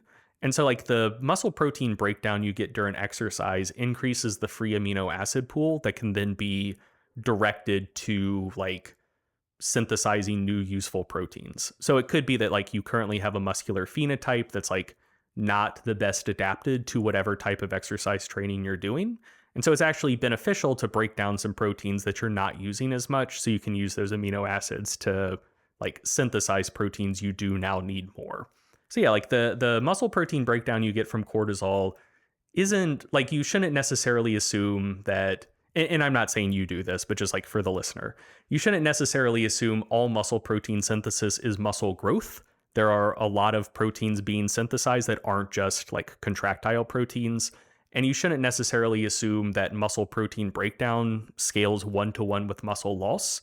Like it does also just increase the free amino acid pool that can be directed to like useful synthetic, like muscle protein synthesis responses. So That is super interesting. going back, no problem. So yeah, going back to cortisol, during exercise, your muscles do need to burn through a ludicrous amount of energy pretty quickly, and especially so during high intensity exercise. But you need to basically keep all of your other organ systems fueled and online as well. And so everything cortisol does related to energy metabolism either facilitates actual performance during exercise or helps protect those other organ systems. So to start with, as mentioned, it helps with glycogenolysis in the muscles. So it helps the muscles break down the glucose that is already stored to make it more accessible to be burned to fuel exercise. It also causes lipolysis, so that helps make fatty acids more available to be used as a fuel source. And that's especially helpful for long duration exercise. So like if you were doing low intensity, long duration cardio, your cortisol levels would be low to start with, but they would gradually increase throughout the session. And so they're not ramping up because you need to make glucose more available. They're ramping up because you need to make fatty acids more available. And protein degradation, as mentioned, like that can have beneficial functions on just like protein remodeling. But also for exercise performance, a lot of amino acids can enter the Krebs cycle directly. So it's giving your muscles access to another like fast fuel source. And also, as mentioned previously, cortisol inhibits sensations of pain and discomfort. So it helps with being able to keep pushing hard, even if your muscles are burning, like something hurts, you don't feel good.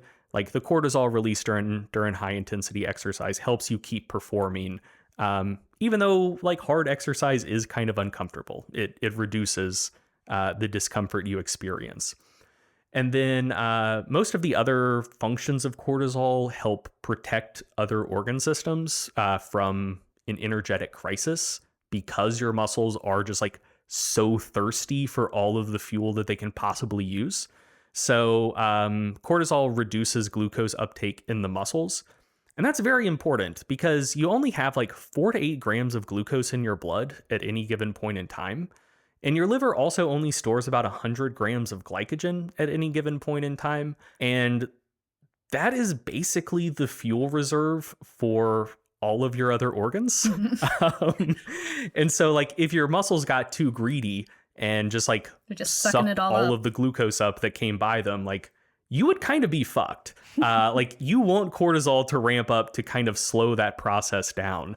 Because, like, during exercise and like just normal physical activity, you undergo a process called non-insulin mediated GLUT4 translocation, which is essentially the the glucose transporters in your muscles. They're usually kind of on the inside of the sarcolemma and not exposed to the capillaries. But then what insulin does, and also just what exercise does, is it kind of signals to those GLUT4 transporters to translocate to the other side of the membrane such that glucose in the blood kind of can link up with them and come through into the muscle. And so you already get a lot of GLUT4 translocation just from muscle contraction. Like that is a stimulus for GLUT4 translocation. So like an increase in cortisol to keep that from like being absolutely maximal so that your muscles aren't just sucking up all of the glucose out of your blood helps make sure that glucose is available for other organs and other organ systems.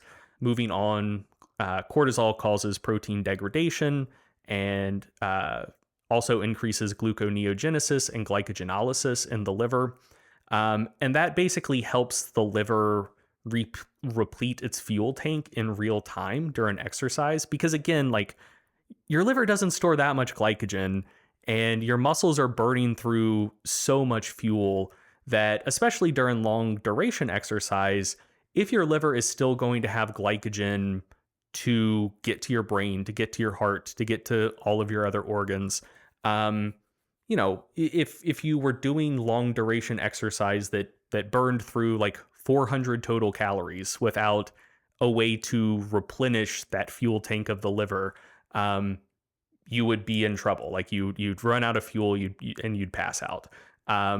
So cortisol helps coordinate that. Like it kind of gives the liver the shove it needs to take up some of the protein that's being broken down, to take up some of the other substrates in the blood that can be converted into glucose, and convert that stuff into glucose and store it as liver glycogen more rapidly than it would otherwise. So like those two things cortisol does, they help protect the rest of the body from the muscles that are these greedy little hungry hippos that would otherwise just steal all of the fuel and you would tap out. And so yeah, like acutely, it does stuff that you want it to do to be able to perform well and not lose consciousness. And then in terms of if that's going to negatively affect you, it won't. So if you exercise hard and you get a spike in cortisol and it goes up, that's not scary. Like it goes back to resting levels in about 40 to 60 minutes after exercise. So wait. TikTok told me that if I've been doing high intensity exercise, I might need to take a month off from the gym. So 40 minutes? 40 minutes is good. If you're experiencing overtraining syndrome, like that can be a relatively long recovery process. But yeah, like just cortisol going up during exercise, if there's nothing else wrong with you, yeah, it goes up and it comes back down within an hour. it is not going to keep you in a state of like high cortisol for days or weeks or months at a time, or even hours at a time. Again, like it goes up, comes back down within like 40 to 60 minutes. And so, yeah, like I think a lot of that dovetails with like an erroneous type of idea that I see people throw out sometimes that they don't apply evenly across the board. And that's the idea that like if there is a hormone that is presented as being scary, the idea is that any elevation in that hormone is necessarily scary and bad and deleterious. And that's just not the case. So like a good example here would be like people being afraid that their insulin like quote unquote spikes after eating carbs. And they think like, oh, like that's bad. That's indicative of poor metabolic health. I'm going to give myself diabetes because my body had to like release some insulin. And that's not the case. Like if otherwise you're in decent metabolic health, your insulin should spike when you eat carbs because you need to get that glucose out of your bloodstream. Insulin helps facilitate that. And it's very similar with cortisol. Like absolutely, if you have like pathological conditions related to cortisol, like Addison's disease, Cushing's disease, something like that, either too much or too little cortisol could be a major problem. But if it's just a matter of you expose your body to a stimulus where an elevation in cortisol is the appropriate response, you want that to occur. And it's not representative of any sort of problem. It's just like a normal hormonal response to the stressor. You know what this reminds me of? A lot of these people will say like, we'll say you need to take adaptogens, right? Like these supplements, and they'll explain an adaptogen is something that helps your body deal with stress when it needs to, but that doesn't, that isn't a bad thing for you overall. And it's like, kind of sounds like cortisol is an adaptogen. It's doing that thing. Yeah. Yeah, like it like mediates the hormetic response to exercise. I think that like with something like cortisol or insulin, like people do have this idea that any like spike or elevation in the hormone is bad because they think the hormone is bad. And kind of by extension, like any hormonal perturbation is like bad and scary and you should be afraid of it. But like that's not really applied across the board. So, if you look at it through the lens of this is a normal thing to experience given the stressor or like the stimulus, like it doesn't seem scary. But like when you look at things like melatonin, like your melatonin spikes during the evening, but like no one's afraid of that. Or like growth hormone spikes during the night, and like no one is afraid of that. But the idea that like if people present a hormone as scary, now suddenly any elevation of it is a scary thing. But when people think that something's benign, they're like, oh, like it spikes, it goes up and down. That's fine. Like, who cares? If like elevations in cortisol were like an inherently bad thing, like evolution would have sorted that out by now. Like we wouldn't produce cortisol in the first place. But yeah, it is just interesting to me how differently the lenses people look through this stuff are based on whether their preconceived notions are that a particular hormone is like a good hormone or a bad hormone, when physiology is like dramatically more complex than that. And we're a lot more adaptable than sometimes they give us credit for. Yeah. Absolutely. Yeah.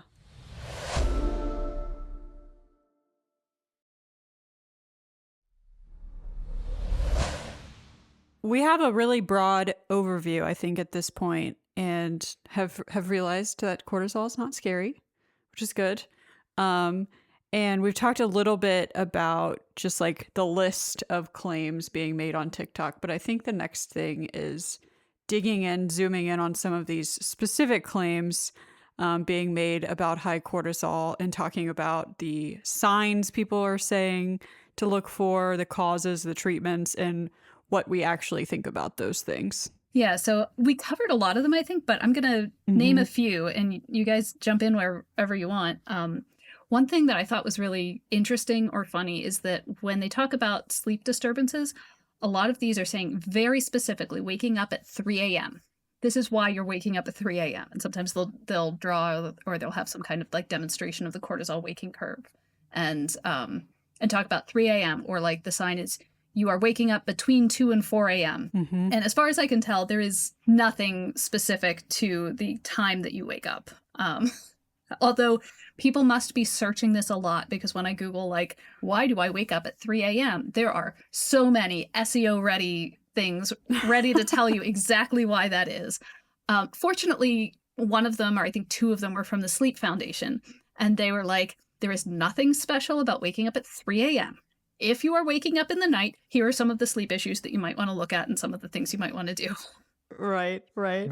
We stand a scientific organization with good SEO. Mm-hmm. It's rarer than you might think. Yes. Yeah. Yeah, for sure. I love when they have that, so that when somebody Googles that, they're not getting, like some, naturopath or whatever. They're getting like the Sleep Foundation saying, this is what you need to know. Yeah. I also found out when I did this that you can look up the spiritual meaning of waking up at, insert time here. So the spiritual meaning of waking up at 3 a.m. That is the witching hour or the devil's hour, it says. I think this is like a Christian website, maybe. At 3 a.m., the veil between the living and the dead becomes thinner, allowing free passage between the two dimensions. Interdimensional creatures, ghosts, and demons creep into the world of the living, creating chaos and tormenting sleeping people. Wow. Then they quote somebody who does mystic investigation, saying that if you wake up, legend has it that if you wake up at exactly 3 a.m. for no reason in a state of terror, then the devil has paid you a visit, literally, or in your dreams. Oh, no. Looking more at this website, I don't think it's a Christian site. I think it's just like a SEO, like woo-woo site. Yeah. Their most recent article is Spiritual Meanings of Colors: Blue, Yellow, Violet, Red, Orange, Green, It's White, just a Black, list of Pink, and Gray. colors. I personally love this allergies that- spiritual meaning and causes. That I think is my favorite. Oh, that's amazing. There's another one, How to Recognize an Angel in Human Form. The spiritual meaning of pain in different body parts. I think That that's seems mostly just relevant you're to- injured in a yeah. particular body part. But yeah, really fun stuff. Like Yeah, this this is a seems to great be website. a solid site. I just scrolled to the bottom of the waking up at 3 a.m. part, and it says, what about waking up at 3:33 a.m.? And that may be a message from your guardian angel. Oh, wow. So- Okay. 33 minutes. The devil has left. Your guardian angel has come. So if you're waking up between 2 and 4 a.m., there are a lot of things this could mean. I didn't even get into the 2 a.m. ones. So Oh my gosh. Yeah. to be A fair, lot to dig nobody into on there. That's TikTok another- was saying this specifically, although I bet if I search spiritual meaning of waking up at 3 a.m. on TikTok, I will get a whole nother list of... Yeah. If not, I'm sure that's soon to come. Yeah, that's another topic for another day, though. I was going to mention like the cortisol belly and the moon face thing. I think we kind of covered that, about how it just kind of hooks into all of the things people are already saying on TikTok about weight loss. And I did find it interesting. Sometimes you'll see somebody show their cortisol transformation. They'll show old pictures of themselves compared to how they look now, and like they just lost weight. Yeah. It's like they didn't have like a particular pathological appearance, and then now they have fixed that. It just looks like a person who lost weight. And if you lose weight and you have good before pictures that you can contrast with how you look now, you can make money on TikTok selling anything. That's so Those true. things are yeah. so viral. Oh man. Yeah, and like the moon face thing kind of gets into, they'll talk about like you have swelling or you have lymphatic drainage and you need to do gua sha. So gua sha is it's a thing that has roots in like Chinese medicine, and it involves like scraping. Like originally it would be like scraping your skin hard enough with like a blunt object to get like little petechiae, like little signs of bruising. Oh, But it's wow. become a beauty trend now. So you can buy like fancy, you could buy like a fancy smooth rock that's carved into a certain shape, and you do that on your skin, and it's supposed to like make your face prettier if you do it every night or something like that. And so it's just like it's just like a trendy beauty thing. Like, is it doing anything? I'm not sure. I'm not convinced, but people are like linking this in with the high cortisol thing, because like you can sort of like arguably make this connection. And this relates to like the lymphatic drainage, lymphatic massage, which is also a thing. There's another corner of TikTok and, misinformation in general, where people talk about like detoxing yourself. And if you do massage that moves your lymph around, then that's helping your body to detox itself.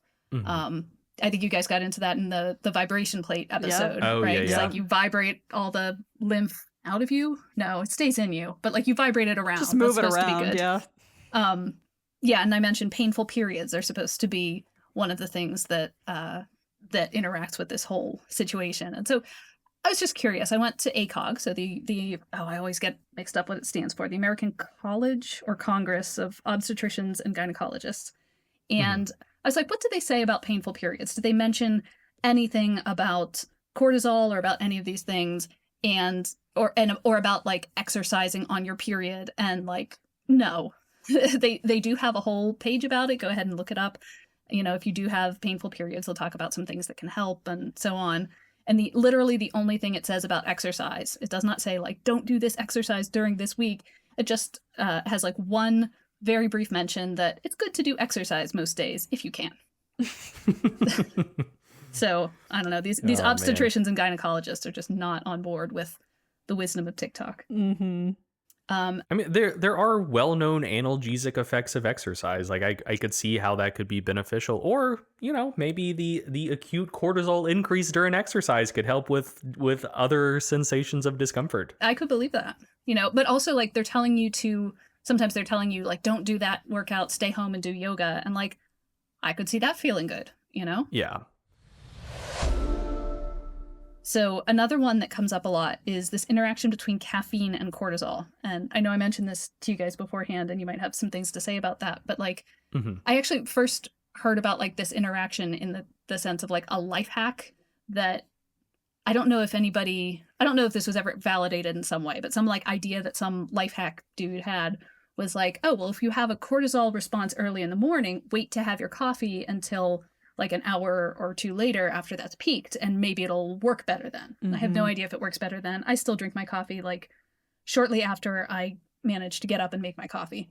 But there does seem to be at least an assumption or a belief on a lot of these social media things where they're talking about cortisol, where they seem to imply that like drinking coffee increases your cortisol or is bad for you because cortisol or something like that. And the studies that I found were mostly in rats and mostly using extremely high doses, like 12.5 to 100 milligrams per kilogram. Ooh. So I worked that out for myself. It would be like on the low end, like 800 some milligrams, and on the high end, like 7 grams, I think. Oh my god. For a 70 kilo person. So it's like I don't think that's what they're talking about. I think that is slightly different because you have to do like the human equivalent dose conversion, which I forget what it is for mice. It's like divide by 8.3 or 16. One of the two. Can't remember. Who cares? Whatever. But yeah, It's a lot of caffeine. That is regardless like a shitload of caffeine. Yeah, it doesn't sound like they're talking about the effect of like one morning cup of coffee. Right. Yeah. So like, I think this is again one of those things where like there is a kernel of truth, because like the human research on caffeine like does suggest that as a stimulant, as with most stimulants, like you take it and you do get in like an acute cortisol response to it. But one, like even if you're completely naive to the effects of caffeine, like if you have no tolerance whatsoever, the increase in cortisol you get with caffeine usage isn't like particularly huge. And also it seems to all go away within a week. So something else I'll put in the show notes is there was a study from 2008 by Lavallo and colleagues. Relatively large study, like a sample size of 48 men and 48 women, so like 96 people in total. Where essentially they had people not use caffeine at all for 5 days.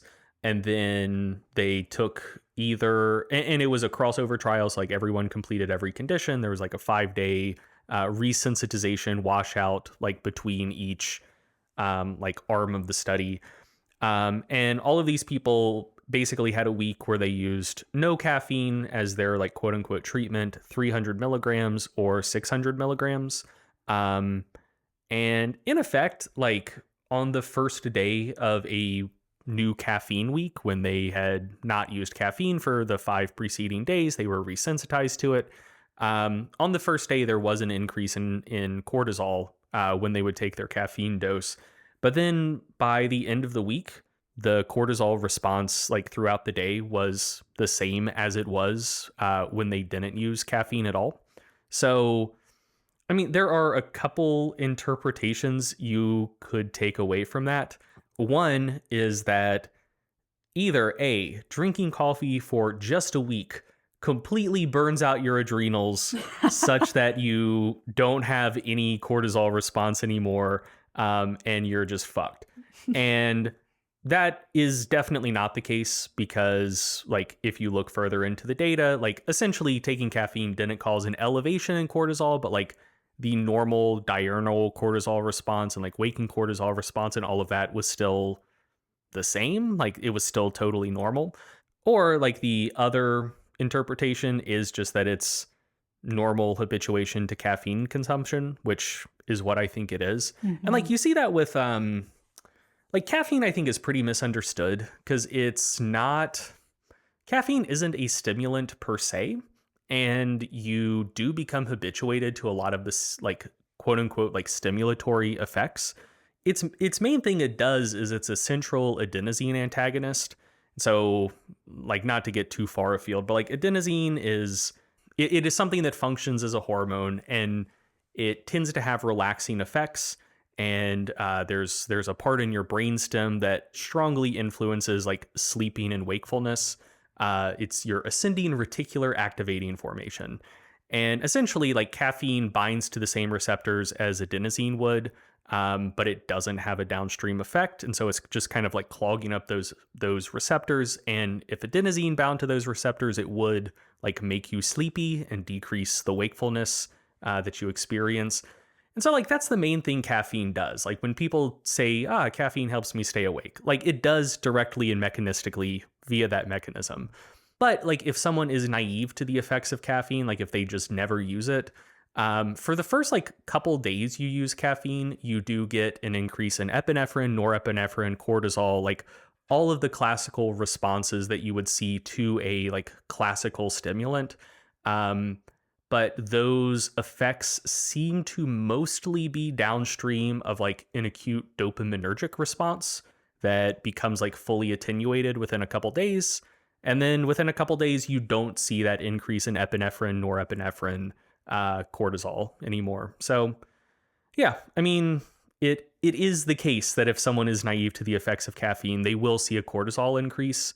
But if you use caffeine consistently, you stop seeing a cortisol increase, and that's totally normal. So there is something that I've seen in a few places on TikTok where they say, okay, if you drink coffee, at least have it after breakfast. Hmm. Is there any way you can think of that would like affect your cortisol or affect any of these symptoms? I think it's just people parroting Andrew Huberman. Like, Hmm.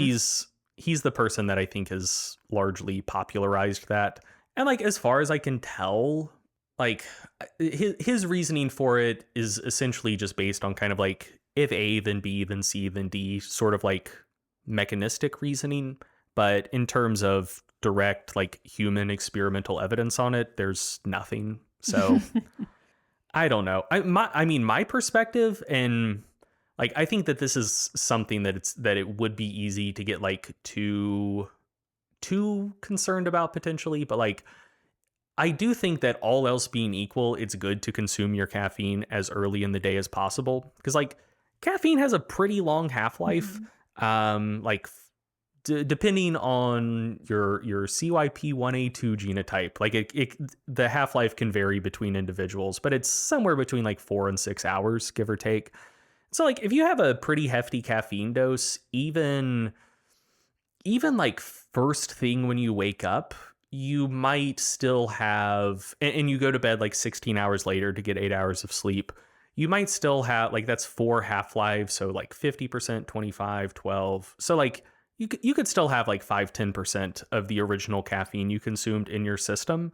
And there was a meta regression on this published earlier this year that I think projected that like 2 to 300 milligrams of caffeine consumption would still have some sort of negative impact on your sleep up to like 12 to 14 hours after consumption. I don't remember that for sure. Like, I would need to look that up. But like, yeah, if you're someone who does kind of like the double shot first thing in the morning, I do think first thing in the morning is the play. Like, if you delayed that by 2 or 3 hours, it could still have like a Mm. tangible impact on your sleep. The earlier you consume it, just the more half-lives you can get in, like the more of it's out of your system. So I kind of think in a vacuum, like earlier is better, but That makes sense. who knows? And the other thing I was going to say about caffeine is, or like coffee intake first thing in the morning, is that, like, let's grant them their premise. All of it's true. Like, caffeine spikes your cortisol. That's bad. Whatever. You don't want that. Even if we granted that, or like, even if we granted that it does spike your cortisol, um, you would still have like an uphill battle to establish that it's bad. Because like the research on, or at least like the epidemiological research on coffee intake and like health effects and mortality effects is like relatively positive. For the most part, like people who drink more coffee have lower rates of cardiovascular disease and lower like incidence of all cause mortality than people who consume the least amount of coffee. So I don't know. Like even if we grant it and say, oh, it spikes your cortisol, like, Maybe it's well, worth it. yeah, that would suggest that maybe it's a good thing, not a bad thing. But I don't grant the premise because, yeah, if you use caffeine, you get addicted and you use it every day. Like that's what we all experience. And yeah, you habituate to it. And after a week, you don't have like a larger daily area under the cortisol curve than you would have if you just never used it in the first place. So one thing that I don't have a lot to say about, but I am curious if you have thoughts on this is, so a lot of the TikToks about like what to do about your high cortisol, a lot of them are nutritional or they're related to supplements. So of course everybody's selling a supplement and they'll say like foods to eat to lower your cortisol, and they'll list what looks to me like just like a completely random list of foods, like foods that sound healthy, kale and whatever. And then Always there'll be kale. always kale. And there'll be supplements. And once again, like literally every supplement. Sometimes they'll call out B vitamins, sometimes they'll call out magnesium, sometimes, but it can be just about everything. And then they talk, like we said, about adaptogens. You can get a lot of these like adrenal support supplements. A lot of them have ashwagandha in it or whatever. And I'm just curious about your thoughts on that. Do you think there's any basis to this? Do you think there's anything that would make sense to do besides just eating a normal healthy diet? I mean, maybe. So I think it's plausible that like some of it could have an effect. I think with ashwagandha in particular, it does have some like anxiolytic properties. So like if you're, I mean, I think those two things like dovetail pretty well. Like if you're a relatively anxious person, you will be the type of person who is more likely to get caught in like diagnose your own hormonal problems type of TikTok content.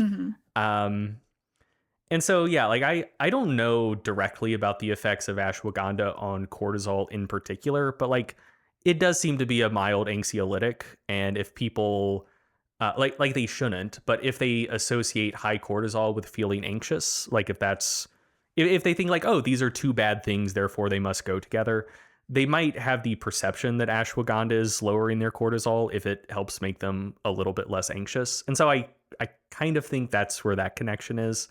And then like, as we've talked about a little bit already, generally cortisol is like the response to problems rather than the cause of problems. And so like if you are eating a generally bad diet, and like I don't want to say anything that could make it sound like I'm like that on board with like inflammation gurus who just try to tie everything to like inflammation and like, oh, that's what's causing all of your problems. But like eating a poor diet can like increase basal levels of inflammation a little bit. Like lower dietary quality is associated with like higher levels of C-reactive proteins, like various cytokines, like pro-inflammatory cytokines, IL-6, like all of that stuff. And so like in general, if you're in a just kind of worse health state, since cortisol also has like anti-inflammatory properties, I could see it being plausible that if you have a bad diet, that might cause like a low-grade inflammatory response, and you therefore have higher cortisol levels as a result of that. Kind of makes sense. So if you improve your dietary quality, like just eating good, it's not like A to B thing. Like eating kale directly decreases cortisol levels, but like If it's a generally healthier diet, your basal levels of inflammation go down a little bit. I could see cortisol levels coming down a little bit, kind of just to go along with that. But once again, it's like a cause and effect type of deal. Like if your cortisol is elevated due to a bad diet, the problem is the bad diet, not the high cortisol. Mm-hmm. Yeah, that makes a lot of sense. But I could also be talking out of my ass. Like that is something that I would find plausible, but I don't know it to be the case. I mean, if somebody were to follow these recommendations that, I see a bunch on TikTok, and they start like eating more protein, and they start eating more Right. vegetables and whatever, like it's hard to argue that that's a bad thing, right? Mhm. Although I do think if they start like spending a lot of money on, this influencer's favorite adrenal support supplements, like a lot of these things are very expensive, and Yeah. they'll recommend 2 or 3 of them that are each like $50 for a month's supply, and that could get real expensive real quick. And who knows if they're contaminated. Yeah, who knows what's in them. Yeah. But most of these treatments that they recommend, like you said, seem, just good advice, like better sleep hygiene, eating a little bit better. But obviously, if somebody is actually having an issue with cortisol, they need to go to the doctor. Yeah. If they're having an issue with cortisol, or if they're having an issue with any of these symptoms that, are problematic, right? Like Mm-hmm. this endocrinologist who, had the podcast about adrenal fatigue, he was like, yeah, a lot of the people who come in complaining about night waking because they think there's something going on with their adrenal glands, like I refer them for a sleep apnea test Mhm. because sometimes that might be the thing that is going on. Mm-hmm. Yeah, and so like part of what really concerns me about this and why I think it's like worth talking about is because like the stuff people say on social media about cortisol is just like this. I find it like dangerous and problematic how they blend together things that are very mild and common with things that are very severe Mhm. and like medical issues, and then like the fixes for them as well, right? Like they're like eat more protein and also, like do these other things that are more drastic, right? And so like to hear them tell it, high cortisol is both something that is so significant that you must fix it, and fixing it will change your life, but is also minor enough that you don't need to go to a doctor about it, and you can fix it yourself with lifestyle changes. Yeah. And like Yeah. it can't be all of those at the same time. Yep. And so that's where I think about like this article about the woman who had some of these signs, and like she was going to doctors, and doctors were saying like, well, you're stressed out, you're planning a wedding, and then she was still sick after the wedding, and they were like, well, are you in a happy marriage? Are you sure? And then it turned out she had cancer, that was like causing this high cortisol and everything. So if you do have like symptoms that are severe enough to be impacting your life, like seek medical care for that, right? And like and like I always like to work, instead of like working backwards from what I think I might have, be like, okay, if my problems are sleep related, who do I talk to about that? Or if my Mhm. problems are related to, whatever it might be, like who do I talk to about that, instead of guessing at what the reason might be Mhm. and then trying to like seek out a specific diagnosis. Yeah, and like if you do think you have a medical issue associated with cortisol, like you can go to your doctor, you can see an endocrinologist. Like they study this, and it's like fairly well studied in terms of what kinds of tests do we need to do. Mhm. Don't put your health in the hands of somebody who like calls himself a hormone coach on TikTok. Yeah. Right. Yeah. Something you alluded to is like the idea of like trying to take ownership of your own health versus like self-diagnosing. And I think that those are two very different things. And one of the things that frustrates me the most is like when people just get like too out over their skis when discussing like mechanisms and causes of things. And the reason that I think that that's problematic is like it turns it into a story, Mhm.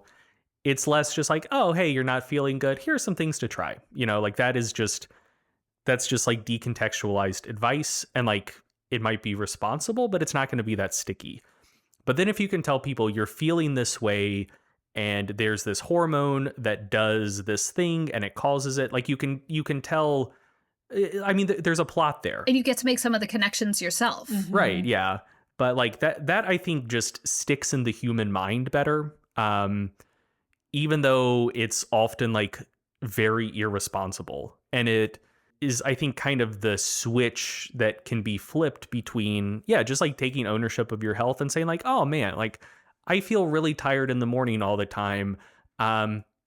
like maybe I'll try to do some general sleep hygiene stuff, or maybe I'll try to do like a little bit of morning exercise to see if that puts some pep in my step, or I already take a shower at night, but like maybe I'll just run a hot shower in the morning to kind of like help perk me up. Like there's any number of things you could try that would be responsible. And then like if it's really bad, like you really, really struggle to get out of bed, you try a couple things, it doesn't work. Then you're like, okay, like I gave it my best shot and now I'll go to a doctor because like it seems to be beyond my realm to handle this and correct it. Versus like self-diagnosing where, instead of saying, hey, I have this thing, what's some like common sense stuff I can do to try to address it? You go down the rabbit hole of saying, oh, like I'm going to figure out what the cause is. The cause is high cortisol. And then I'm going to make myself like paranoid about all of the other things that might be going on in my life. And it's easy to like experience some confirmation bias there. Cause like once you say, oh, I feel tired in the morning because of high cortisol, then you might see something like, oh, like high cortisol also causes bloating. And you're like, oh, I'm bloated sometimes. It's like, well, fucking everyone's bloated sometimes, but like you interpret that as like further confirmation that you have high cortisol. And it's like, oh, like sometimes I struggle getting to sleep. That's another high cortisol thing. It's like, yeah, but it's also any number of other things, And so it becomes easy to just like not only self-diagnose, but like further and further reinforce the self-diagnosis and then get caught in this information space that says, okay, now that you self-diagnosed it, we know what you need to do to correct it. And it's not go to a doctor, So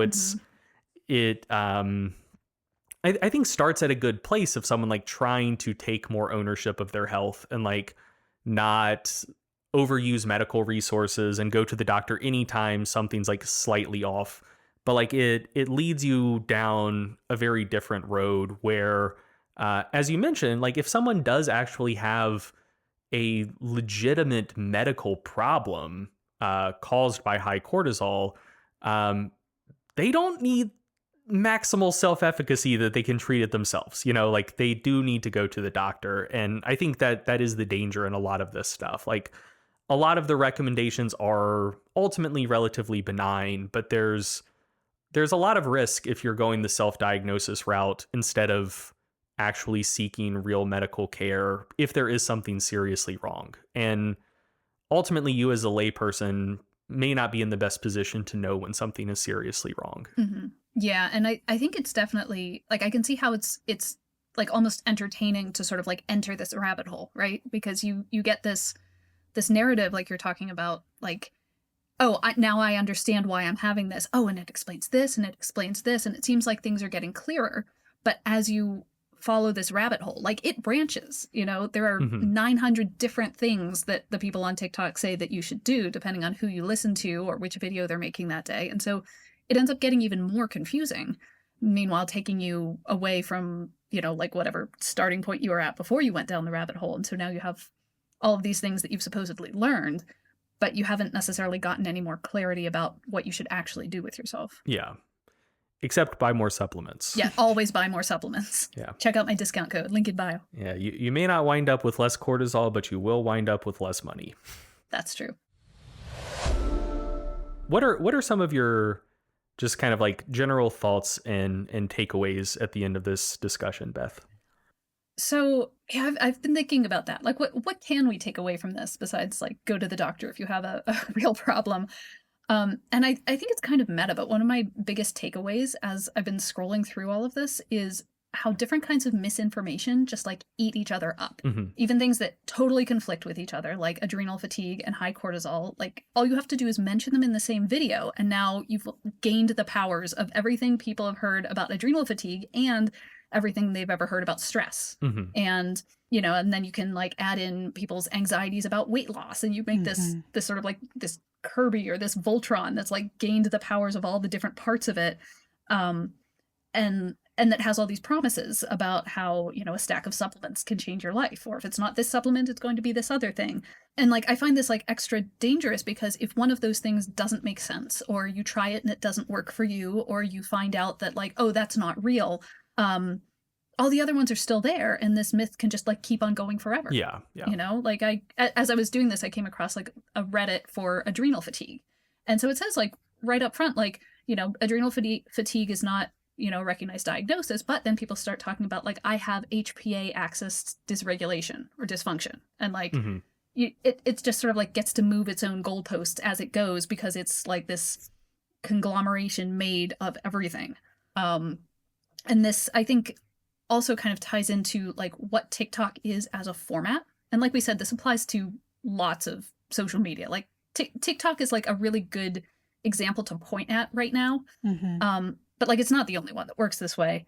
And like ultimately TikTok is just a collection of performances that you get to scroll through. Mhm. And for a lot of creators, it really seems to be like a game. Like you see what other people are saying and then say, okay, how can I make like this is what people are talking about. How can I make my own video that has my own spin on the thing that everybody else is saying? And like, what can I say that's going to get clicks?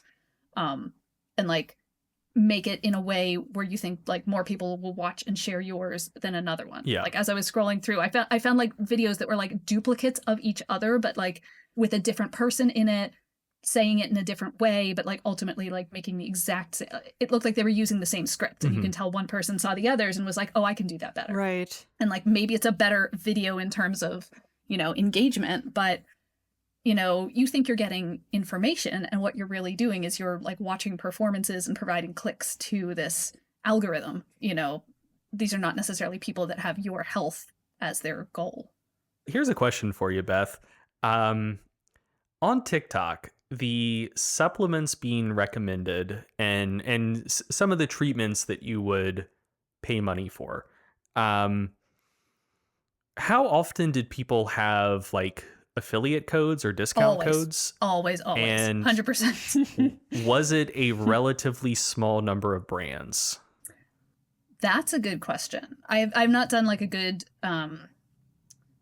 like a real survey of this. And I know sometimes some of the other things that I've looked at, not the cortisol, but some of the other ones, like I would definitely see the same ones popping up over and over. Mhm. That would be really interesting to go through and like study the number of brands. There is definitely like affiliate marketing stuff going on here. I am sure there is MLM stuff behind some of it. I did not have the time to dig behind all of this, but yeah, I think you've got a good instinct there. I suspect a lot of it might be just like completely synthetic, because the thing about supplements in particular is like they have on the worst of days for the supplement industry, they tend to have great margins, and on the best of days, and the best of days are when you can repackage something that's relatively cheap but sell it for a particular purpose that people are concerned about and therefore willing to pay money for, i.e. B vitamins, fucking dirt cheap. But say, oh, now it's basically medicine, and you can mark it up instead of like 4 times, 10 times.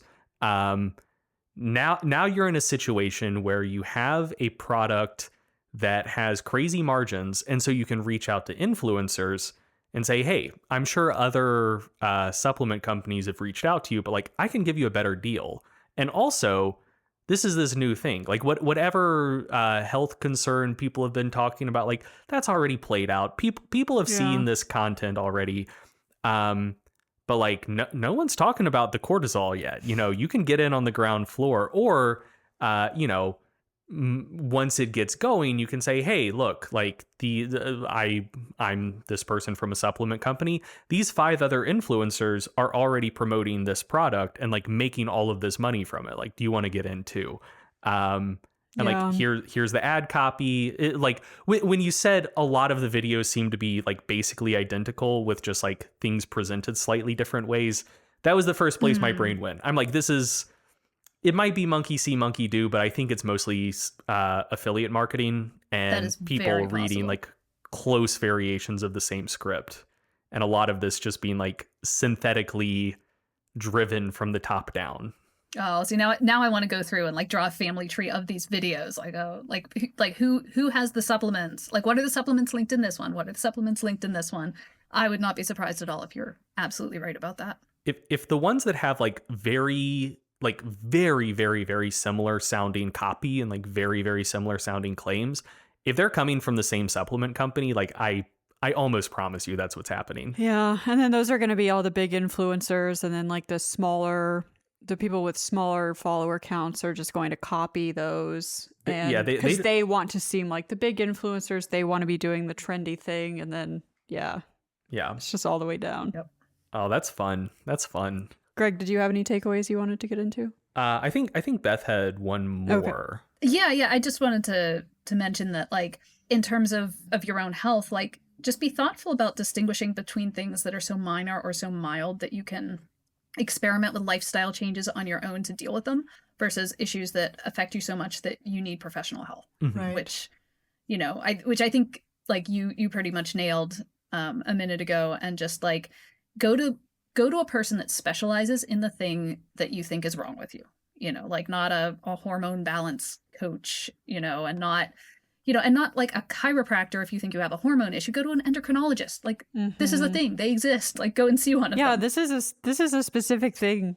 This is a specific thing that, like, I feel like there is, like, a very good professional you can go to, whereas, like, that is not always the case, and people turn to kind of like more holistic remedies because they don't necessarily have a good doctor that's going to listen to them, that has good tests to run that they can go to. But, like, this seems like one of those things that you can just go to an endocrinologist and they can just do a couple tests and put you on some medicine, and they'll know. Or run some tests and say you don't need medicine. Right. Like, yeah. You might feel bad, but it's not because of your cortisol. That's not to say that all of these are, like, super straightforward. Like, part of why, this is sort of like interesting and weird is, like, even hormonal, like, things that we know are hormonal are, like, complex, right? Because hormones have lots of effects on our body, and lots of things can affect our hormones. It's not like it's always an open and shut case, but, give yourself the best chance of getting it solved by going to somebody who has relevant expertise. Absolutely. No, I agree wholeheartedly with that. I do wonder the extent to which that is kind of like an indictment of our healthcare system. Because this could just be that I'm on, like, the American internet, and it could be the exact same dynamics everywhere. But, like, I get the feeling that a lot of this is like a very particular American neurosis, and it's not as big other places. And, like, I don't know, like, I wonder how much it is, like, getting medical care is expensive and oftentimes, like, very depersonalizing. Because, like, the doctors themselves are very overworked, and they might only be able to give you, like, 5 or 10 minutes of time. And so, like, like, quote unquote alternative health stuff just feels more accessible, because, like, you can buy some supplements for $50 instead of, like, needing to pay $50 just to step inside the doctor's office, and, like, $300 for some blood tests and whatnot, or more if you don't have insurance. And also, like, you can at least get the feeling that the people in the videos are like you and care about you, whereas, like, your doctor probably does care about you, but they only have, like, 5 minutes to express that before they need to move on to the next patient, which isn't their preference. Like, they don't like that either, but it's just kind of the way it works. Like, I wonder how much that influences a lot of this stuff. I think that's a big part of it, but also having, like, talked to some people who are into this stuff, and, back when Goop did their first big conference, I went and I, like, talked to some people about, like, just like, oh, why are you interested in this stuff? And something that keeps coming up was just people who either they or a family member had, like, a medical issue and, like, doctors couldn't help. And, some of it is, like, issues that we have with our healthcare system, and some of it is issues that any healthcare system has.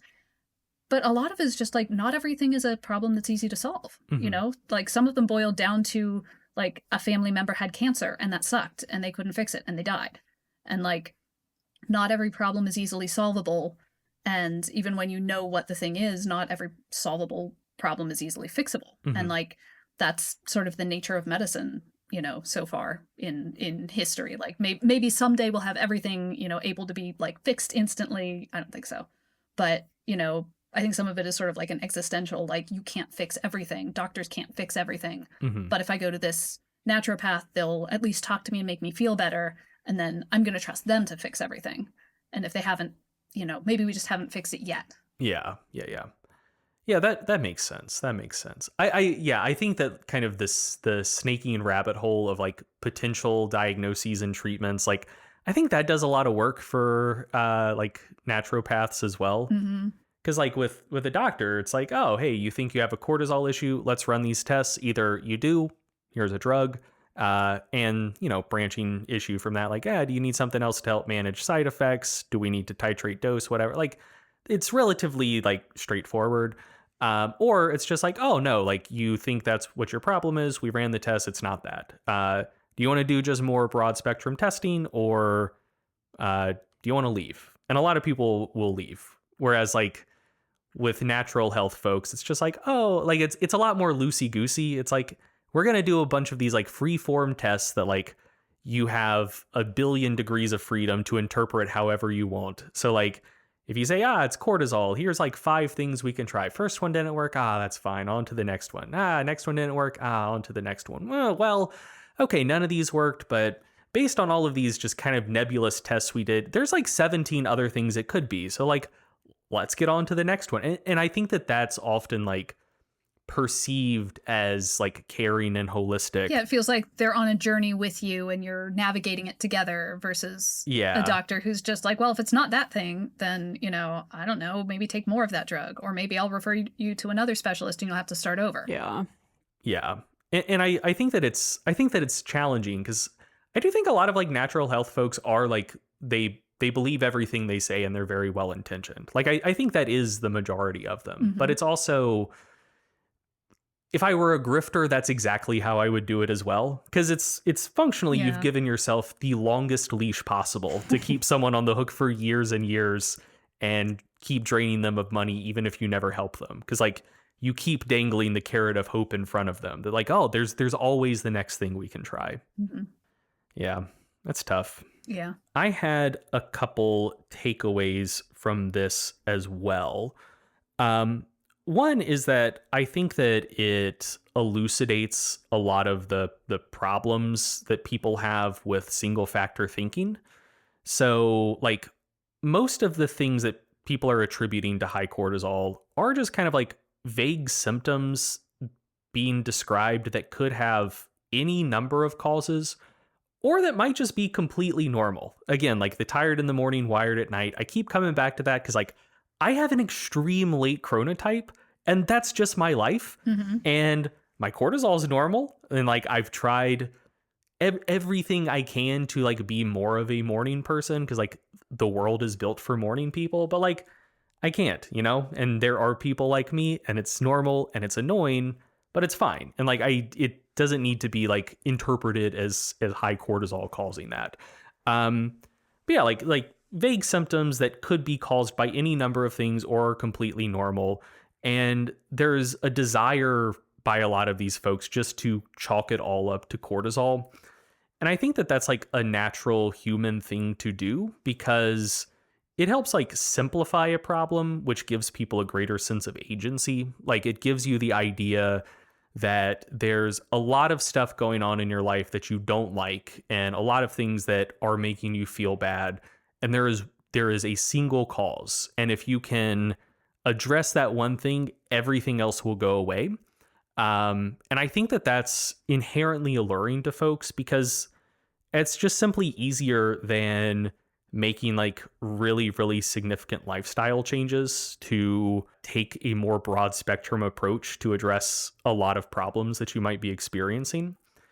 And then like, to step out even further, I think that it's emblematic of something that's like really common in American culture in particular, although I assume that it's the case other places as well. And that's the idea of like substituting in like notions of like personal responsibility instead of looking for like collective or systemic or systematic solutions to things.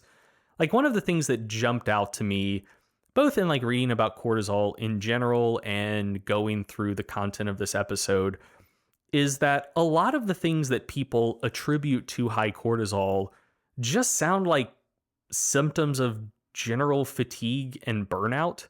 And also, like, if it is a cortisol thing, like if these people are going through life with high cortisol, then that is truly causing all of these problems for them. Their cortisol might be sky high because they're so fatigued and stressed and burnt out due to everything else going on in their life. Again, like switching cause and effect, just like stuff in your life sucks and that's what's making your cortisol high and making you feel bad versus high cortisol being the cause of the problems. I think that that's like an easier way to look at it, like framing it through the lens of personal responsibility. Like, oh, you have high cortisol. That is your problem. And it is therefore incumbent upon you to fix it to make yourself feel better. And I think it's also generally more profitable because instead of saying like, hey, there's a lot of just general stuff that's bad and we might have to invest money collectively to fix those things. Instead, you can say, hey, you have this problem and you can pay me money and buy a product that will fix it. You know, buy some supplements, buy some blue light blocking glasses, come to my like somatic treatment center.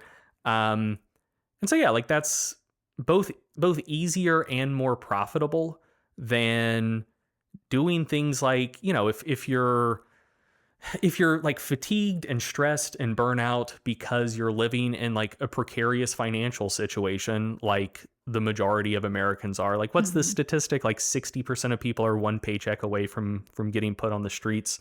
Or like your job sucks because like your workplace isn't organized and you have no labor protections and you work in a at-will employment state. So you might just be shit canned anytime.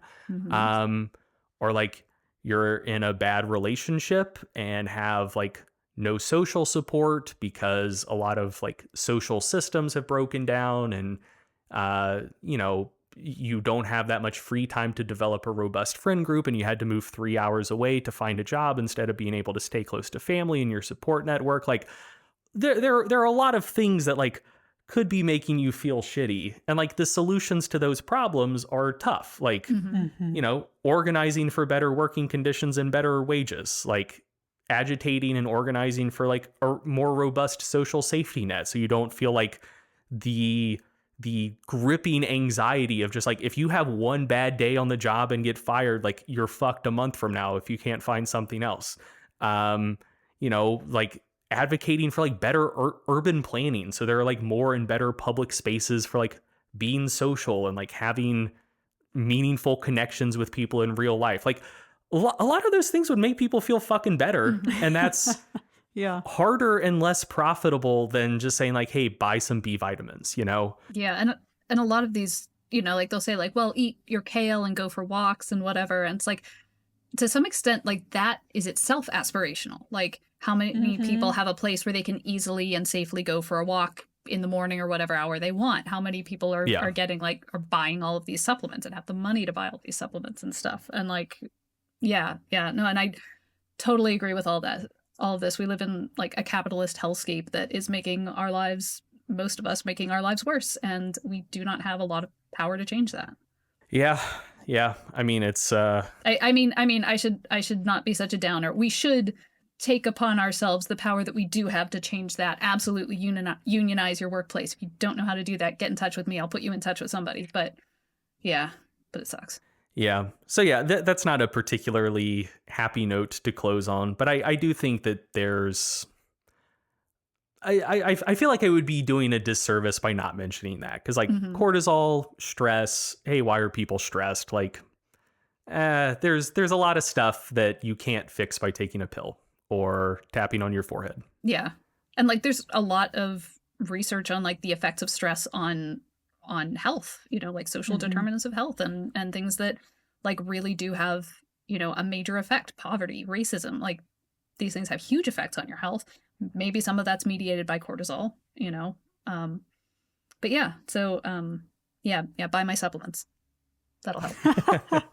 All right. So yeah, the link to, so most of these adrenal support supplements are bullshit, but Beth is actually launching a line of legit adrenal support supplements. Use code SBSPod at checkout. Link will be in the description. No, complete joke. If my boss is listening, this is a joke. Okay. Seriously, thanks so much for coming on. This was a blast. Thank you so much for having me. Are there any closing thoughts you would like to leave the listeners with? Or tell people where they can find you. Well, that was going to be my next question. Oh, sorry. Okay, fine. Let me skip. Lindsay is doing the outro. Have fun. Yeah, so I'll skip to that one. because I think I said everything I wanted to say. You can find me at Beth SKW on all the social medias. I think I do have a TikTok. I have exactly one video, and it's a very silly one. And I'm on Instagram for my lifting stuff. But most of what I do is I write for Lifehacker. So you can go to lifehacker.com and read all our stuff and enjoy. Thanks so much, Beth. Thanks, Beth. Thank you so much.